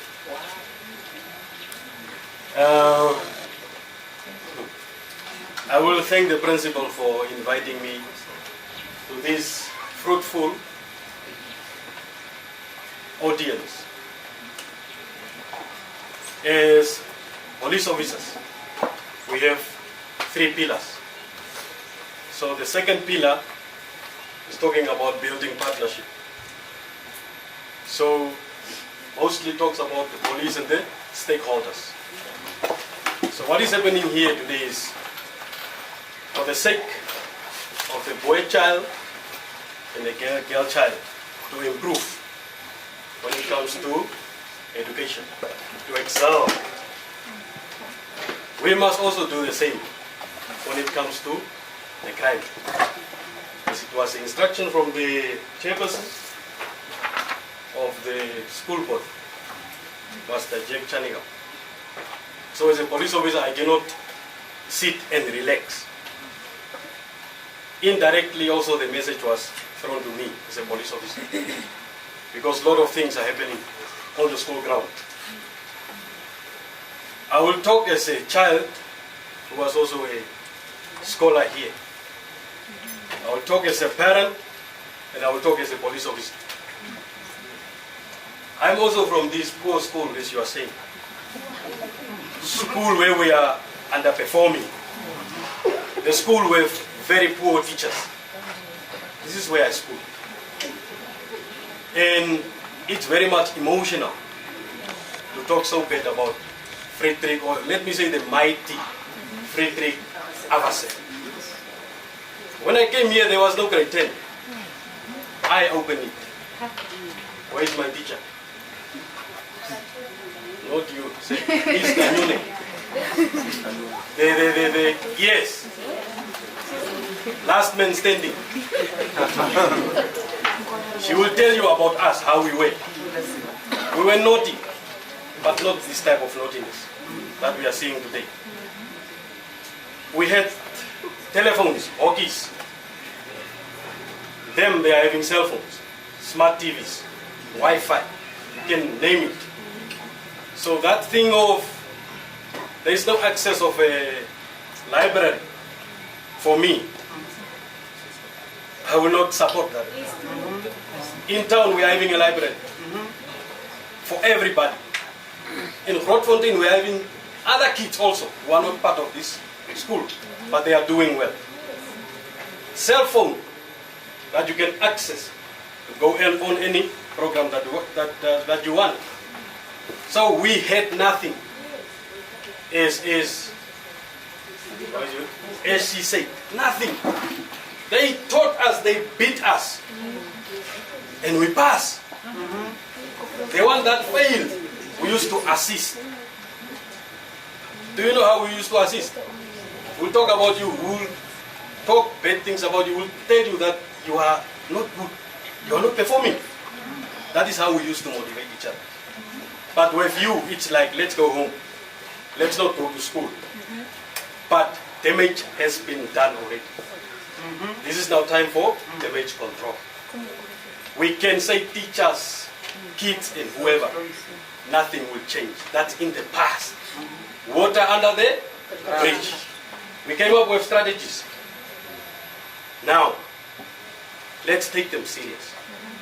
Let's work on these strategies one at a time. Rome was not built in one day. It takes time. So we are From the beginning, we have to construct again, we have to build. And all our hands are needed in this. Let's think about the ark, Noah's ark.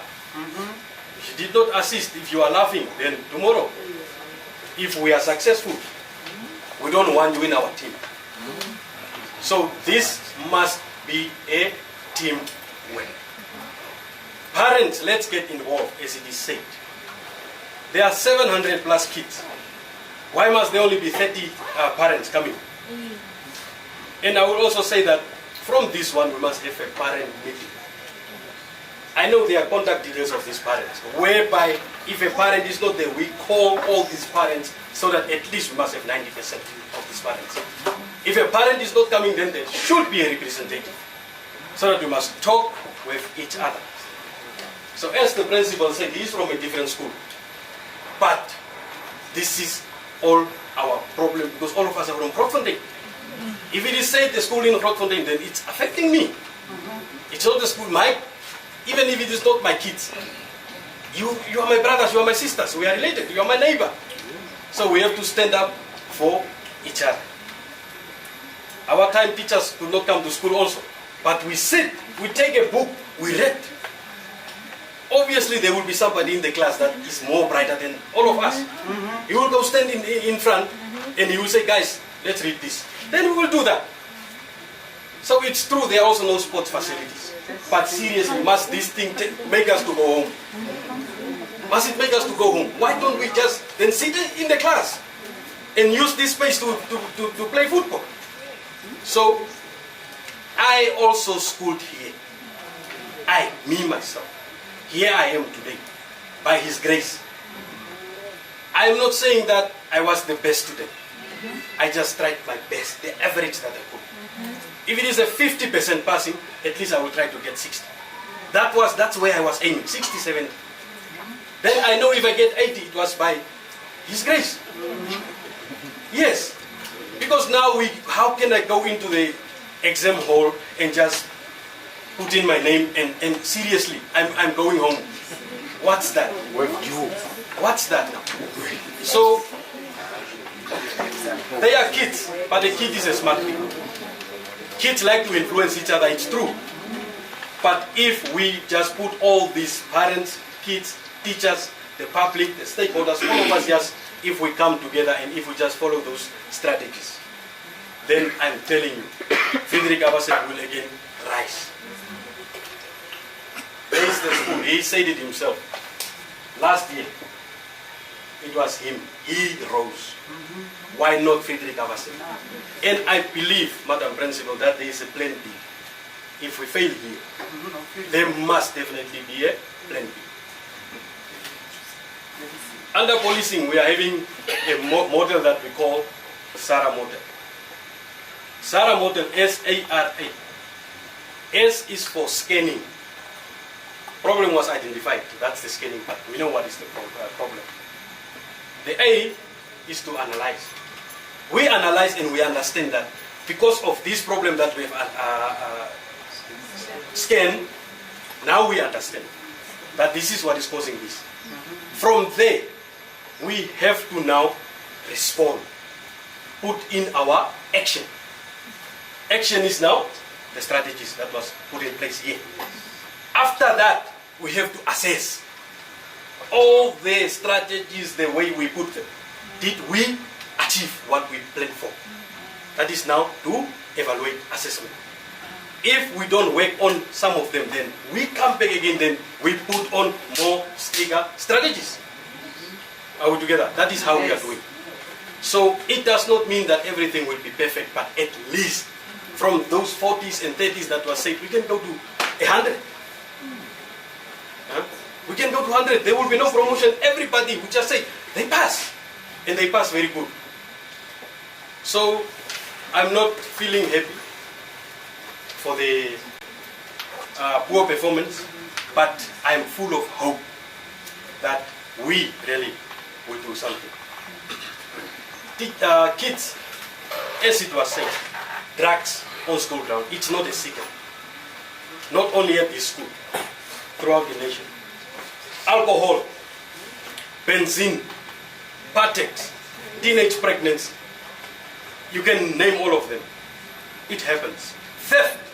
Teachers' cell phones are being stolen. Teachers' money are being stolen. So it's a criminal case. I'm coming to arrest you. If a case is registered, we'll go lock you up. And we also have cells for the juveniles.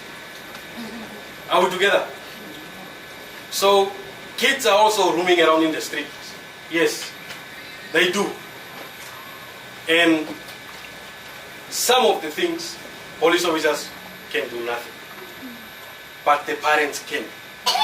If your child is 10 o'clock, 11 o'clock, 12 o'clock on the street on a Monday, as a parent, why must you be reluctant? And parents used to call me, my child does not want to go to school. My question always is, how old is your child? He's 12 years old. 12 years. He doesn't want to school, and the parent is calling the police. So if somebody comes to the police, which means that police is the last resort, this child must really be a problem.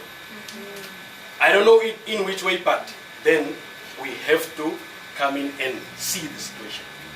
Why a 12-year-old must really be reported to the police. It might be 12, but the brain can do a lot of things because of this technology that we are having. The system that we're using, the way we studied way back, is different from the current. So even the mindset is different from the past. But what I'm pleading today is for all of us in Grootfontein to work together. Today is Fridrich Awaseb. Tomorrow is a different school in the same constituency or in the same town. So I will thank you for this opportunity once again. If the school needs any help from the police, always you are calling us and we are coming. Don't stop. It's our duty. So call us if a child gives a problem, if a student, teacher gives a problem, call us anytime. We will come in. Also, we will come and do surprise visits to search. We will do surprise visits. We will come and disturb your classes, Madam Principal. And forgive me for that one. We will disturb so that we must see that something is happening. And let's follow the process slowly, one step at a time. I think.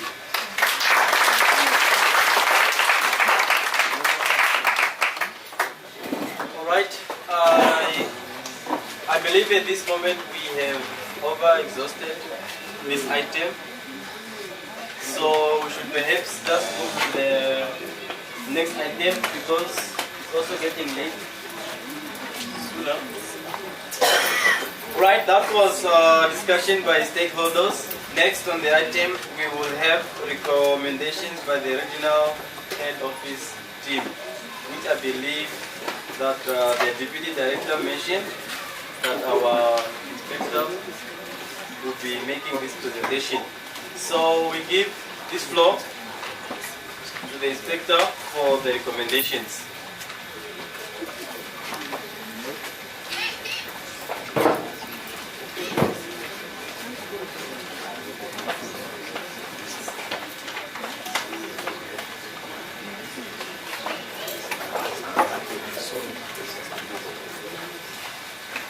We are standing somewhere for...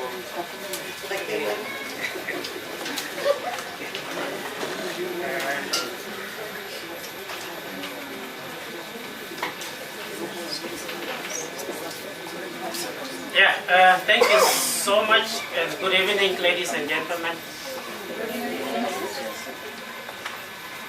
I want to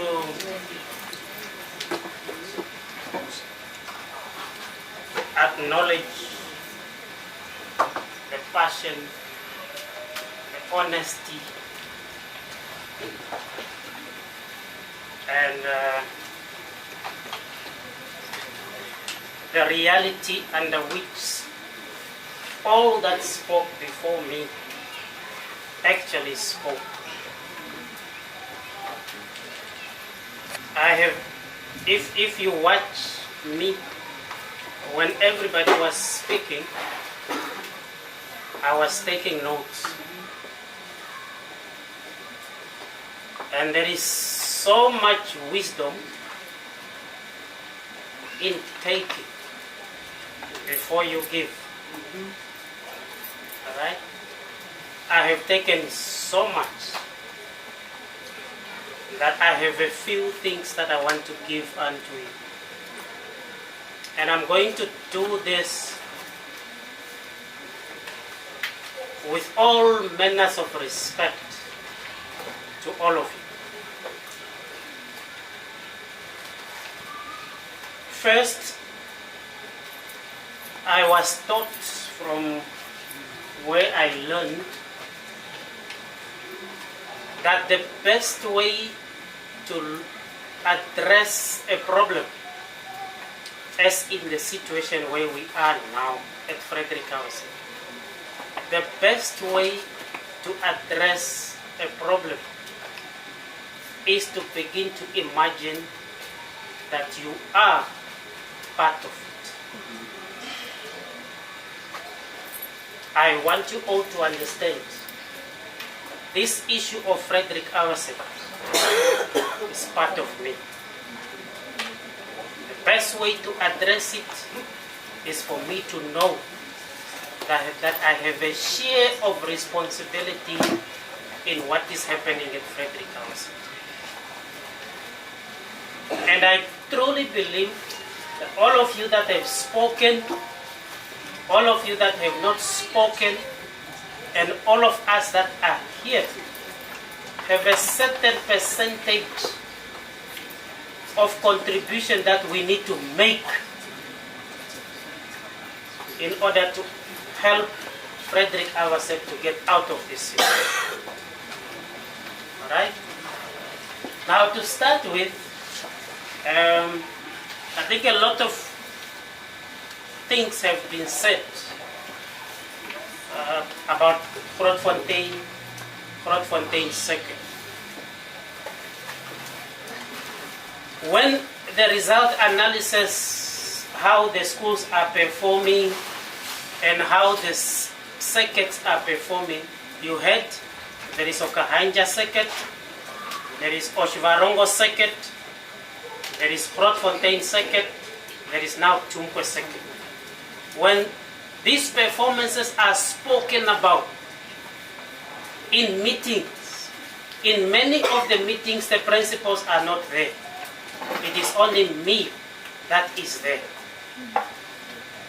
And when schools in Grootfontein circuit are mentioned or said not to be performing very well, it is me that gets the shame and the frustration and the eagerness to do something about it.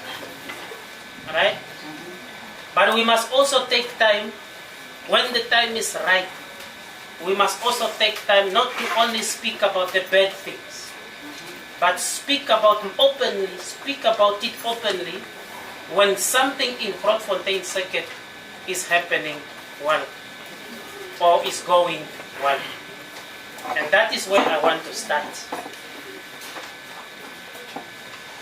When there was a meeting that was called a stakeholders conference in Oshivarongo last month, 29th, 30th January in Oshivarongo, a lot of people from all walks of life were invited to Oshivarongo, and the result was spoken about. Right? In the past, when they speak about Grootfontein circuit, it was always about poor performance, poor performance, poor performance. And we stomached that. And we decided we need to do something about it. This year, when the result analysis was spoken about, the regional director put on the screen this that you see here. It might not be very, very clear to those of you that are sitting at the back. That is where I want to start. The result we analyze, and this is for the primary school, in all the 4 circuits. And what you can see here, in the Grootfontein circuit, there are 8 best performing primary schools. It starts with Willem Notier, 93%, Grootfontein Project School, this school nearby here, the new school. And Here, next door. yeah, at 88%. Leopoldheuvel is at 87%. St. Isidore Maria Bron, 87%. Okahepe is on this way to Okahanja, standing at 85%. Omulunga Primary, where Mrs. Khamises was a principal, standing at 85%. Oshituo, just outside of Grootfontein, standing at 84%. Makalani Primary School, just a stone thrown away from here, 81%. 8 top best performing primary schools in the region.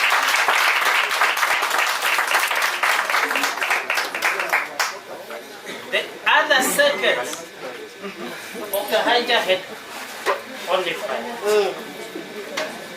Oshivarongo had only 4. Jungwe circuit, only 2. Grootfontein circuit, 8. Yeah. Now, that is positive, isn't it? Yes. But perhaps the question that we must begin to ask is, if we have all these 8 best performing primary schools, most of them are here in Grootfontein. Where are these learners going for grade 8? Are they not coming here? Now, that begs the question that my sister raised. Placement. And Mrs. Kasanga already attempted to respond to it when she was speaking about enrollment. If you take the application, we are saying placement is not supposed to happen in January or February or March. Placement is supposed to be admission, which must happen between June, July, August. That's when the parents are applying. Now, from all these best performing schools, did we receive any application from a learner in grade 7 at Willem Notier Primary School applying to come at Fridrich Awaseb? Yes. And they are admitted. That is what happened. Now, in the end, what we are saying is we were supposed to conclude all the admission processes in 2025. Yeah? But now, what is the reality? The reality is parents, in most cases, apply somewhere else, and those other schools get full the previous year. Yes. And then you have, as it stood by somewhere around towards the end of January, at the second office I had a list of grade 8 learners. They were amounting to 500 learners without space. Now what do you do? Grootfontein Secondary already got full last year. What they do in January is only just to top up a few parents, and the classes are full. Every Friday, I'm asking the principals to say, please give me your statistics. How many learners do you have? Every Friday, every Friday. If I make a mistake, and my boss is here, if I make a mistake to allow to put secondary school learners are supposed to be only 35 in a class. Right? Now, because the learners are too many, I have more than 500 learners on the waiting list. What do? I will tell my principal to say, please, let's push to a maximum of 40 at least in a class. Then we push to 40. When we push to 40, Grootfontein Secondary, Oshivanda Secondary, already full. Mind you, in Grootfontein as a town, we have 6 primary schools with grade 7. And we have only 3 secondary schools, which are Grootfontein Secondary, Fridrich, Awaseb, and Oshivanda. 6 primary schools where grade 7 learners are looking for grade 8 space. And there are only 3 secondary schools. And so we put the learners here in there. Where the school reaches 40, we stop. Because if it is more than 40, I must explain to Mr. Chiviko why do you want to put so many learners in the class. 40, we stop. That is maximum. And that is what we did. And you end up having Fridrich Awaseb not having so many learners because the parents' first interest was on the other side. Why? Yeah? So it is not about the placement, but it's about the circumstances in which we need to address. All right. Yes.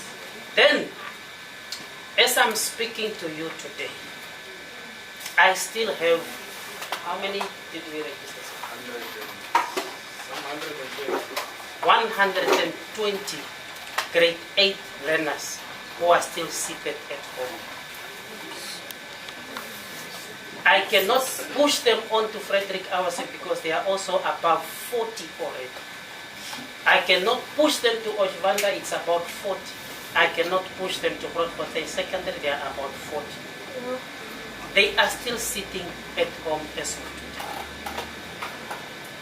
today. Yeah?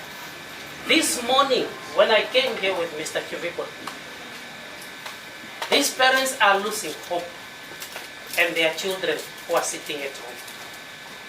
This morning, I was supposed to be here to look at certain things, but I could not manage because I'm feeling pity for those kids. We are now towards the end of February. Time is running.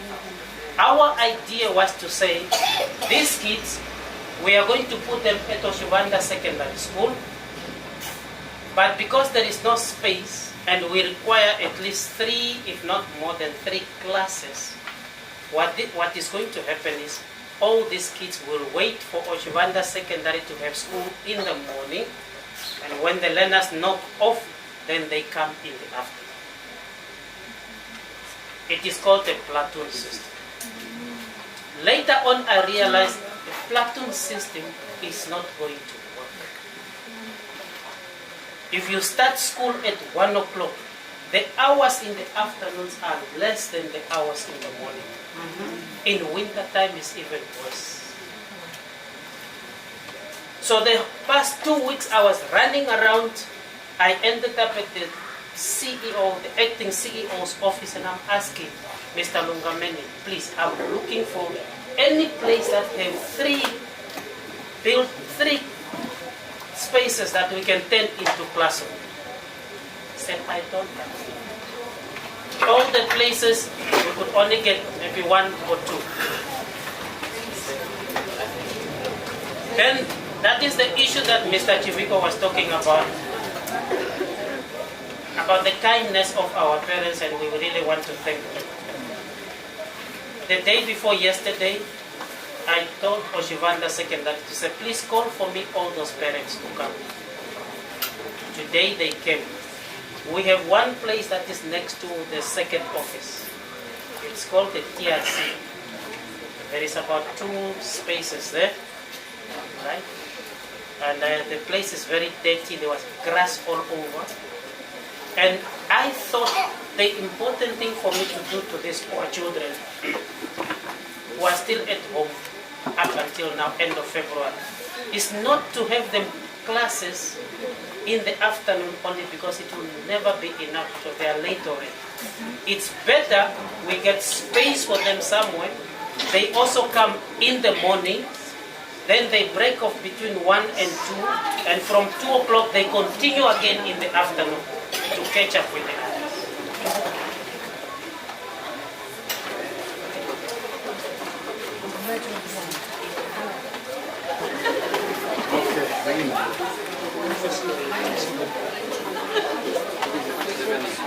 So that is the situation that I wanted to bring under your attention. Thank God, right? Thank God all these parents actually turn up this morning. If you make a tent today at that place, it is completely clean, right?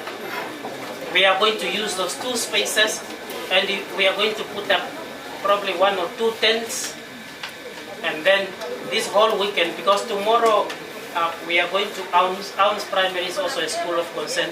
We are going to spend the whole day tomorrow there until in the evening. Saturday and Sunday, I will be driving my small buggy because there is no any other car. I'll be driving my small buggy going to Korab, where I managed to get chairs and desks to go transport those chairs and desks to come here, so that hopefully by Monday we can start with classes. So I wanted to bring that to your attention to understand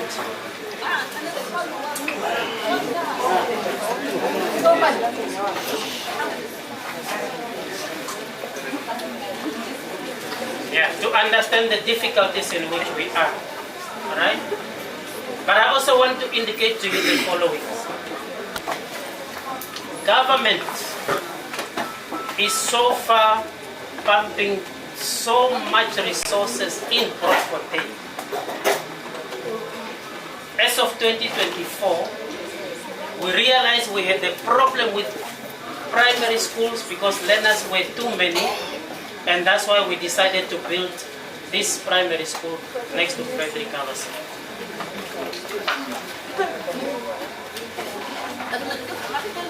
And I must be honest with you, we could have built this school somewhere else. I hope some of the parents might have had some ideas to say, but why did we build it here? This was the last option we could get, because the other option that we had is there is a piece of land. If you go to Grootfontein Guest House, okay, the hospital, Grootfontein Guest House, there is a big piece of land there, open space. Municipality said you can build a school here if you want to. But then we thought this is a primary school, these are small kids, and the majority of the people are staying here. So should we really allow these small kids to cross the roads to the other side?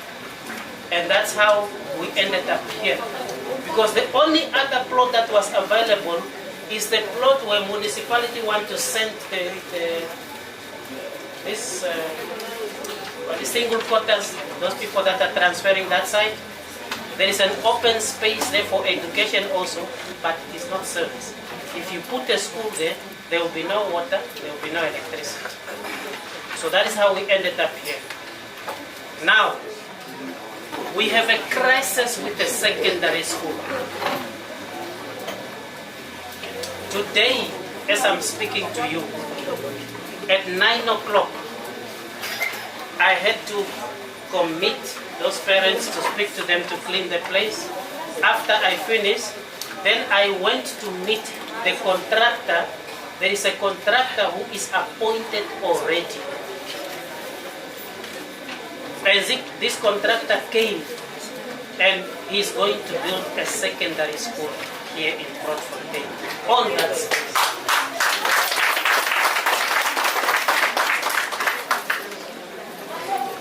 In town. Yeah. And we are of the view to say, at least because the secondary school learners are adults, so that place which is already service There's water, there is electricity. So that is where we are planning to put up a secondary school. The contractor told me he's getting pressure from the ministry because the ministry told him, please build this school as soon as possible before the end of this financial year. And the end of the financial year is March. So he's very, very adamant. So he told me he's going to put up 26 classrooms, administration block, that is the office for the principals and the HODs, a library, and a lab. That is for the secondary school. Today, as we speak, possibly by next week, by next week we will receive a contractor that is coming to build one of the biggest hostels to the value of 123 million at Oshivanda Secondary School. Hostel. Yeah. So, what I'm saying to you is, we have listened to your strikers. We have taken note of your strike. The station commander say here, Rome was not built in one day. We are taking note of the challenges of Fridrich. And slowly by slowly, we will begin to address these challenges. If we are to complete building a secondary school there for 26 classrooms, there is obviously going to be no need for us to have more than 40 learners here at Fridrich Awaseb or any other school. So that is what I wanted to start with. Now, in the middle of my speech, before I conclude,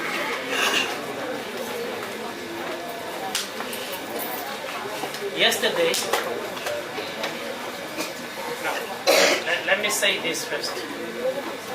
Last year, in the Grootfontein second, we had 8 schools of consent. 8 schools of consent. That is the schools that were performing very, very bad. And we have had some of them that came out of that category. As it stands now, we only have 4 schools. So for your information, it's Shalom Primary School in Otavi, Fridrich Awaseb here, Ounce Primary outside Grootfontein, and then Okonjat. Only 4. What I want to indicate to you is, we have to be very realistic about the situation in which we are and see whether there is hope for us to come out of this situation.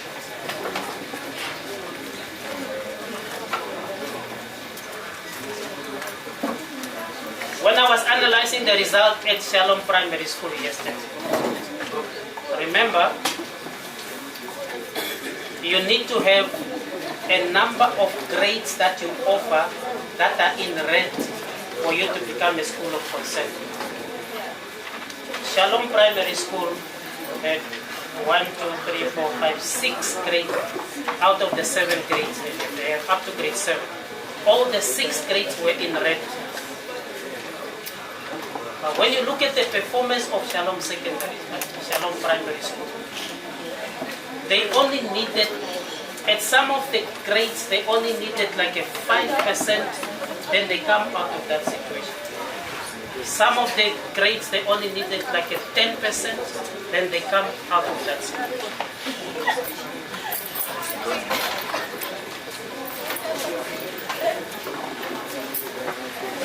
Now, realistically speaking, I am hopeful that Shalom Primary School might come out of that situation next year. Very, very optimistic. Now, what is the situation of Fridrich Awaseb? I said,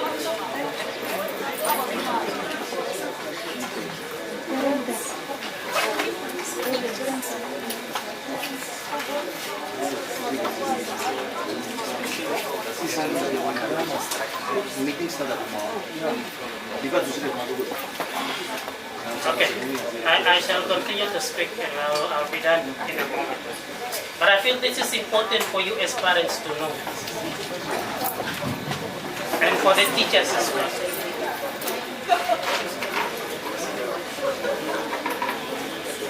The situation of Fridrich Awaseb as we speak stands like this. I want to paint the picture to you to understand.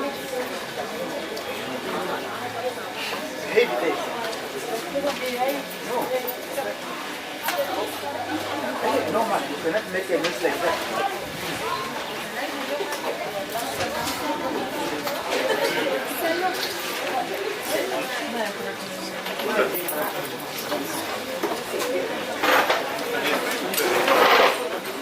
Is it rain that is coming or?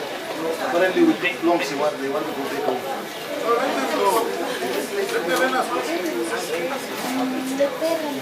The parent. Why are the impatients normal?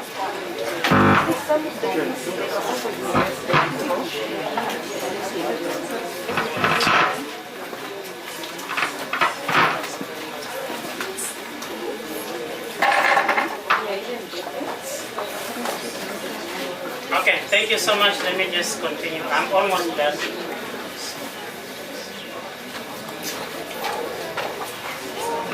The situation of Fridrich Awaseb, Honorable Chairperson of the school, looks like this. Grade 8 is in red. Grade 9 is in red. Grade 10 is in red. I think grade 11 as well is also in red. All the grades are in red.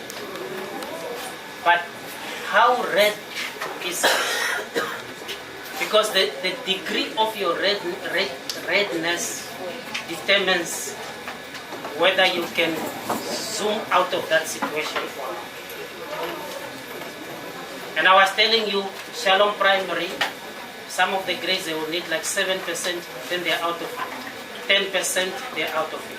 But what is your situation? Grade 8 is standing at 16.7%.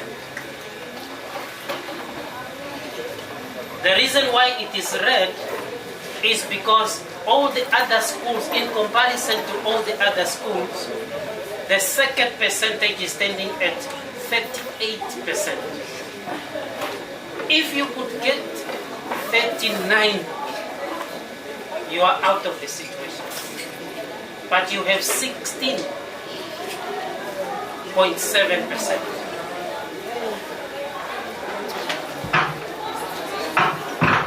Your blood red.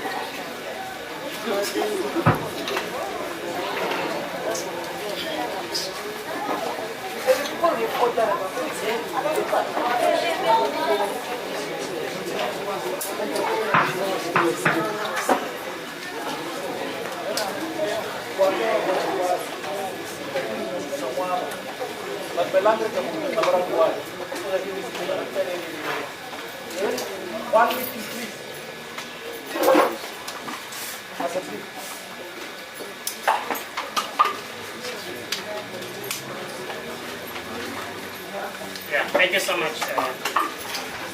Chairperson. Now, with grade 8 only, Fridrich Awaseb,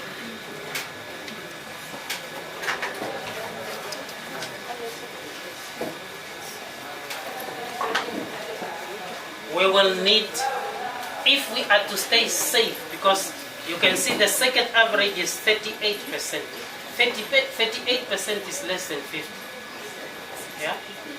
To stay safe, you must at least aim for a 50%. From 16.7, you will need about 33.3% to come out of this. Is there hope that we can come out of it?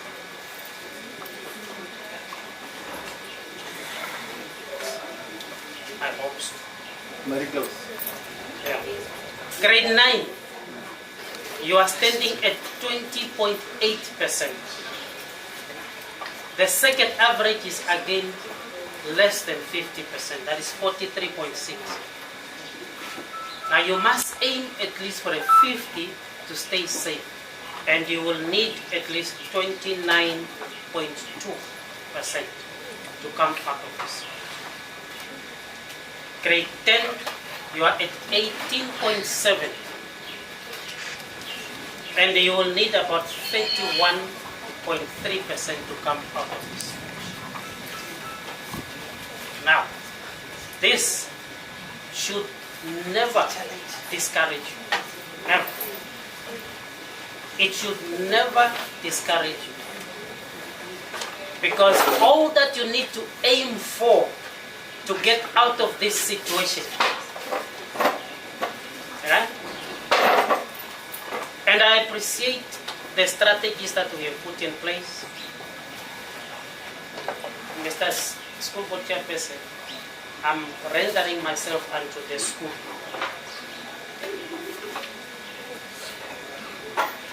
You are more than welcome. We are And I'll be be part of the school throughout.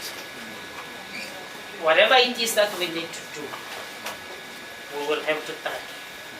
Even if it means you want food for the learners, we put them in the hostel during the holidays like we tried last year. Mr. Chibiko is here, is listening. We will try all those efforts to make sure that we push. Right? Nothing that you put your hands on is impossible. Of course we can. Mr. Mkelabai was here to say, yes, we can. Alright? But I wanted you to understand that that is, we can be talking about things and things, but that is the reality in which we are. And we must face that reality, all of us together. And I'm hopeful, because I only have 4 schools. Last year I had 8 schools up to GUM. You had GUM improved drastically. And I must be honest with you, I had to drive 400 kilometers to and from GUM all the times. And they improved. Now I have only 4 schools. I think we are capable enough to get through this. And I'll be part of it. Thank you.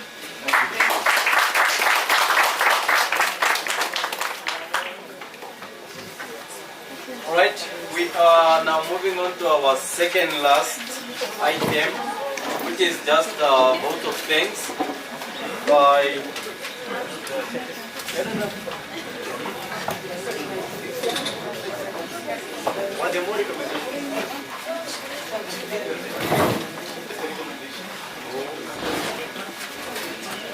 okay, my apologies. We're welcoming the team leader for the further recommendations before vote of thanks. I really have to forgive my further presentation due to the weather and the time. I think we have covered the most important things. And so I would rather leave what I had to present and just react probably to few things. Mr. Monege has helped me a lot in addressing some of them. One is the issue of the pride. I understand it very well, community members. This school we are also part of this school. We want it really to be repainted, to look better, windows to be fixed. We want it. It will bring pride in all of us, not only the learners.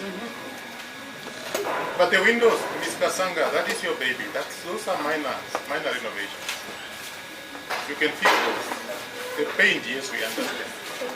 But all I want to bring under your attention is the fact that regional office does not receive a budget on an annual basis to cater for infrastructure development. We don't receive it. As a government, as a ministry, we are faced with many challenges. And on an annual basis, you receive small amount of money, and you have to prioritize. You know, you just heard from Mr. Monenge that we have 120 learners who have no classrooms. Do you prioritize a hall or the painting of an existing school and leave the classrooms? Or do you build classrooms for these learners to have a space where it to be taught? Classrooms have been our most biggest challenge. All the money we receive on an annual basis go towards classrooms, which are never sufficient for our learners. But we are cognizant of the fact that really you need a hall, a school hall. There you heard, a new secondary school is being built with 26 classrooms. Did you hear a hall? Yes. Did you hear a hall? Yes, we did. You say a hall, Master Monenge? No. I had a library. I had a lab. I had an administration block. Yes. I did not hear a school hall. At the project school to be built in Fridrich. So it's a matter of priorities. It's a matter of prioritization. Let us understand now. And I would like to urge the school board to continue soliciting donations here and there. Maybe once some funds are gathered, maybe the ministry can meet you halfway. Maybe, I'm saying maybe, depending on the priority at that time. But we all recognize the fact that the school do need it. But it's only that there are other pressing priorities. Okay. The hostel that is being built at Ochibanda Secondary, it has been part of that project, the school. But since money was not sufficient, the first phase was constructed. Now they are moving to the second phase. And it is good, it is a good thing for all of us, including the residents of property. So I just wanted to sketch that really, if we had all the resources, we could have put up a whole list. It's just a matter of priorities, unfortunately. But let us hope really that in the near future, with some few donations, maybe we might eventually put up a hall. This is not the only school in the region without a hall. It's a number of them. And that is not our wish. Okay. Can I finally say something to the teachers? Ms. Kasanga, maybe before I forget, your plan is very awesome. It's more like a duplication of the rapis. That is why I will not present the rapis. And because it is more or less similar to the rapis, which is the original plan, it is so good. Just implement it to the letter. It will work. But the name of that plan is a plan for correcting the situation, not the strategies that you have here. You must name it properly. It's a plan from the end. Okay.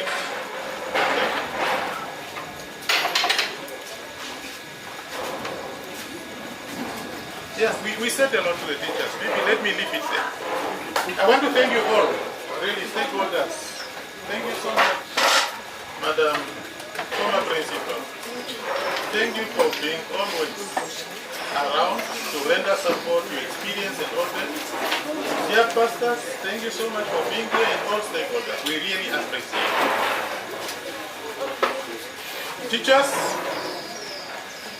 don't despair, like I said earlier. Don't lose hope. Try your level best.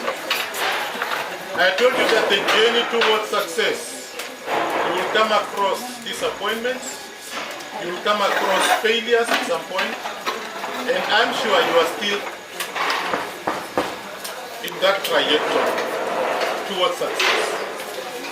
Just go the extra mile, keep on going the extra mile, don't lose hope in the children. I did not like that reference to these children that they are failures. I did not like it at all. We cannot have failures, 1,000 plus failures, no. It's not true. We are failing them. You are failing them, teachers. You are failing them. It's teachers and the community members and the society. All of you are not doing enough. Just let us go back to the drawing board and support these children. They are just as good as other learners. They can succeed.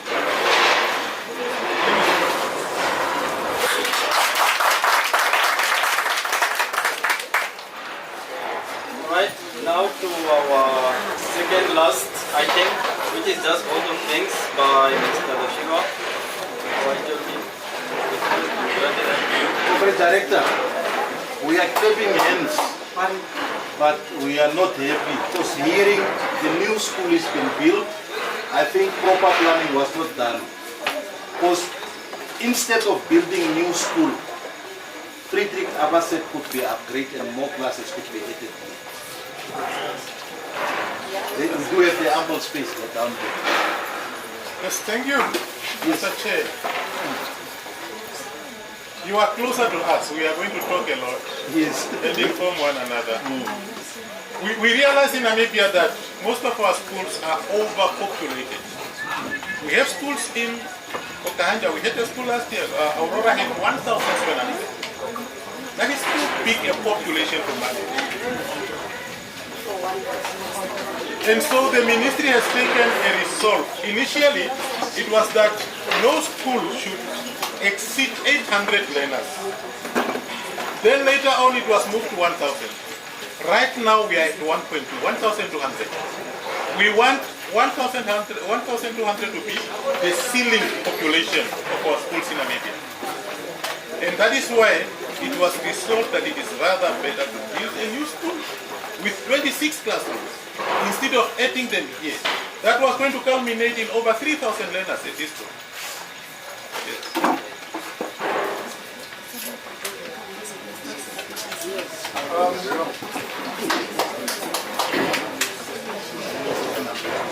Mr. Shiva,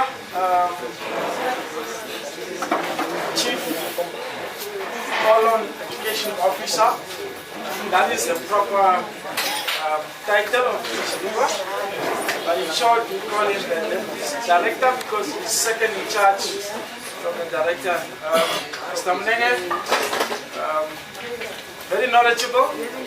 Every time I've been with you, a lot of presentations, a lot of meetings. There's a lot of insights that comes from you. You're always well prepared when you address people. And I really commend you on that one. Always well presented as a professional. So please, my dear brothers, let's look professional. Yeah? Because when you look professional, you also command respect without saying anything. You don't need to say anything, but your appearance will just command respect. And whenever you command respect, then you get cooperation as well. People will not cooperate with you if they cannot respect you. Okay? Just a little word of advice. Pastor Maya, it's good to have you around. Mr. Kubas, Chief Inspector, we always meet. Last Saturday we were together on a walk. We just had a nice fitness walk. It was a walk on cancer awareness for children. And me and him was also part of that. So I would advise people also to take part in these community events also. Right? It's very motivating. We as professionals, we also get to get known into the community. And the people that the rest of the community, when they get to know us on individual levels, they will also give us better cooperation as well. Ms. Khamises, thank you for being around. Mr. Robert, that's what I call it. The other Mukelavai, whatever, I only came to get it here. Yeah, we've had a long time. I always call him Mr. Robert. Sorry for that. That's what I know. That's what I know. So this, I only heard your surname now, after knowing you for a while. Yeah, at least now I know. Now I know. The representative from the Ministry of Health, you guys, you're always one of our big partners. One of our big partners. It's been good to have you around. Jack, school board chairperson. He was also my liking. Yeah, he's one of my first grade 9s. I think when I started school here, that was 1997. Jack was in grade 9. Yeah. And that time when I came, he just left the year before. Because when I came, this school was a junior secondary school. So the highest grade at that time was grade 10. So that's why Ms. Dilo was talking about kids always was looking forward to go to GSS because you would have to pass your grade 10 so that you can go to GSS to go complete your grade 11 and 12. So that was actually the setup. Parents, I appreciate your patience. Finally, we made it and we will make it together. So your patience now actually shows that you're really committed. You also want to see change. You want to see things different. That's why you stuck up to now. That is highly, highly commended. Thank you for that. My colleagues also, you know, it was a long day. We were at school since the morning until 1 o'clock, and then we have to be here up to now. We are still around. Also shows that we are really, really ready to make a difference. Let's make the difference that is required from us. Okay? Who did I leave out? Dear parents, I think I already spoke about you. Learners, the two that are there. Okay? Yeah, we will see each other tomorrow. We'll see each other tomorrow. Thank you very much. And finally, last but not least, just closing prayer and benediction by Pastor Mia. That without you, then it flows to hell.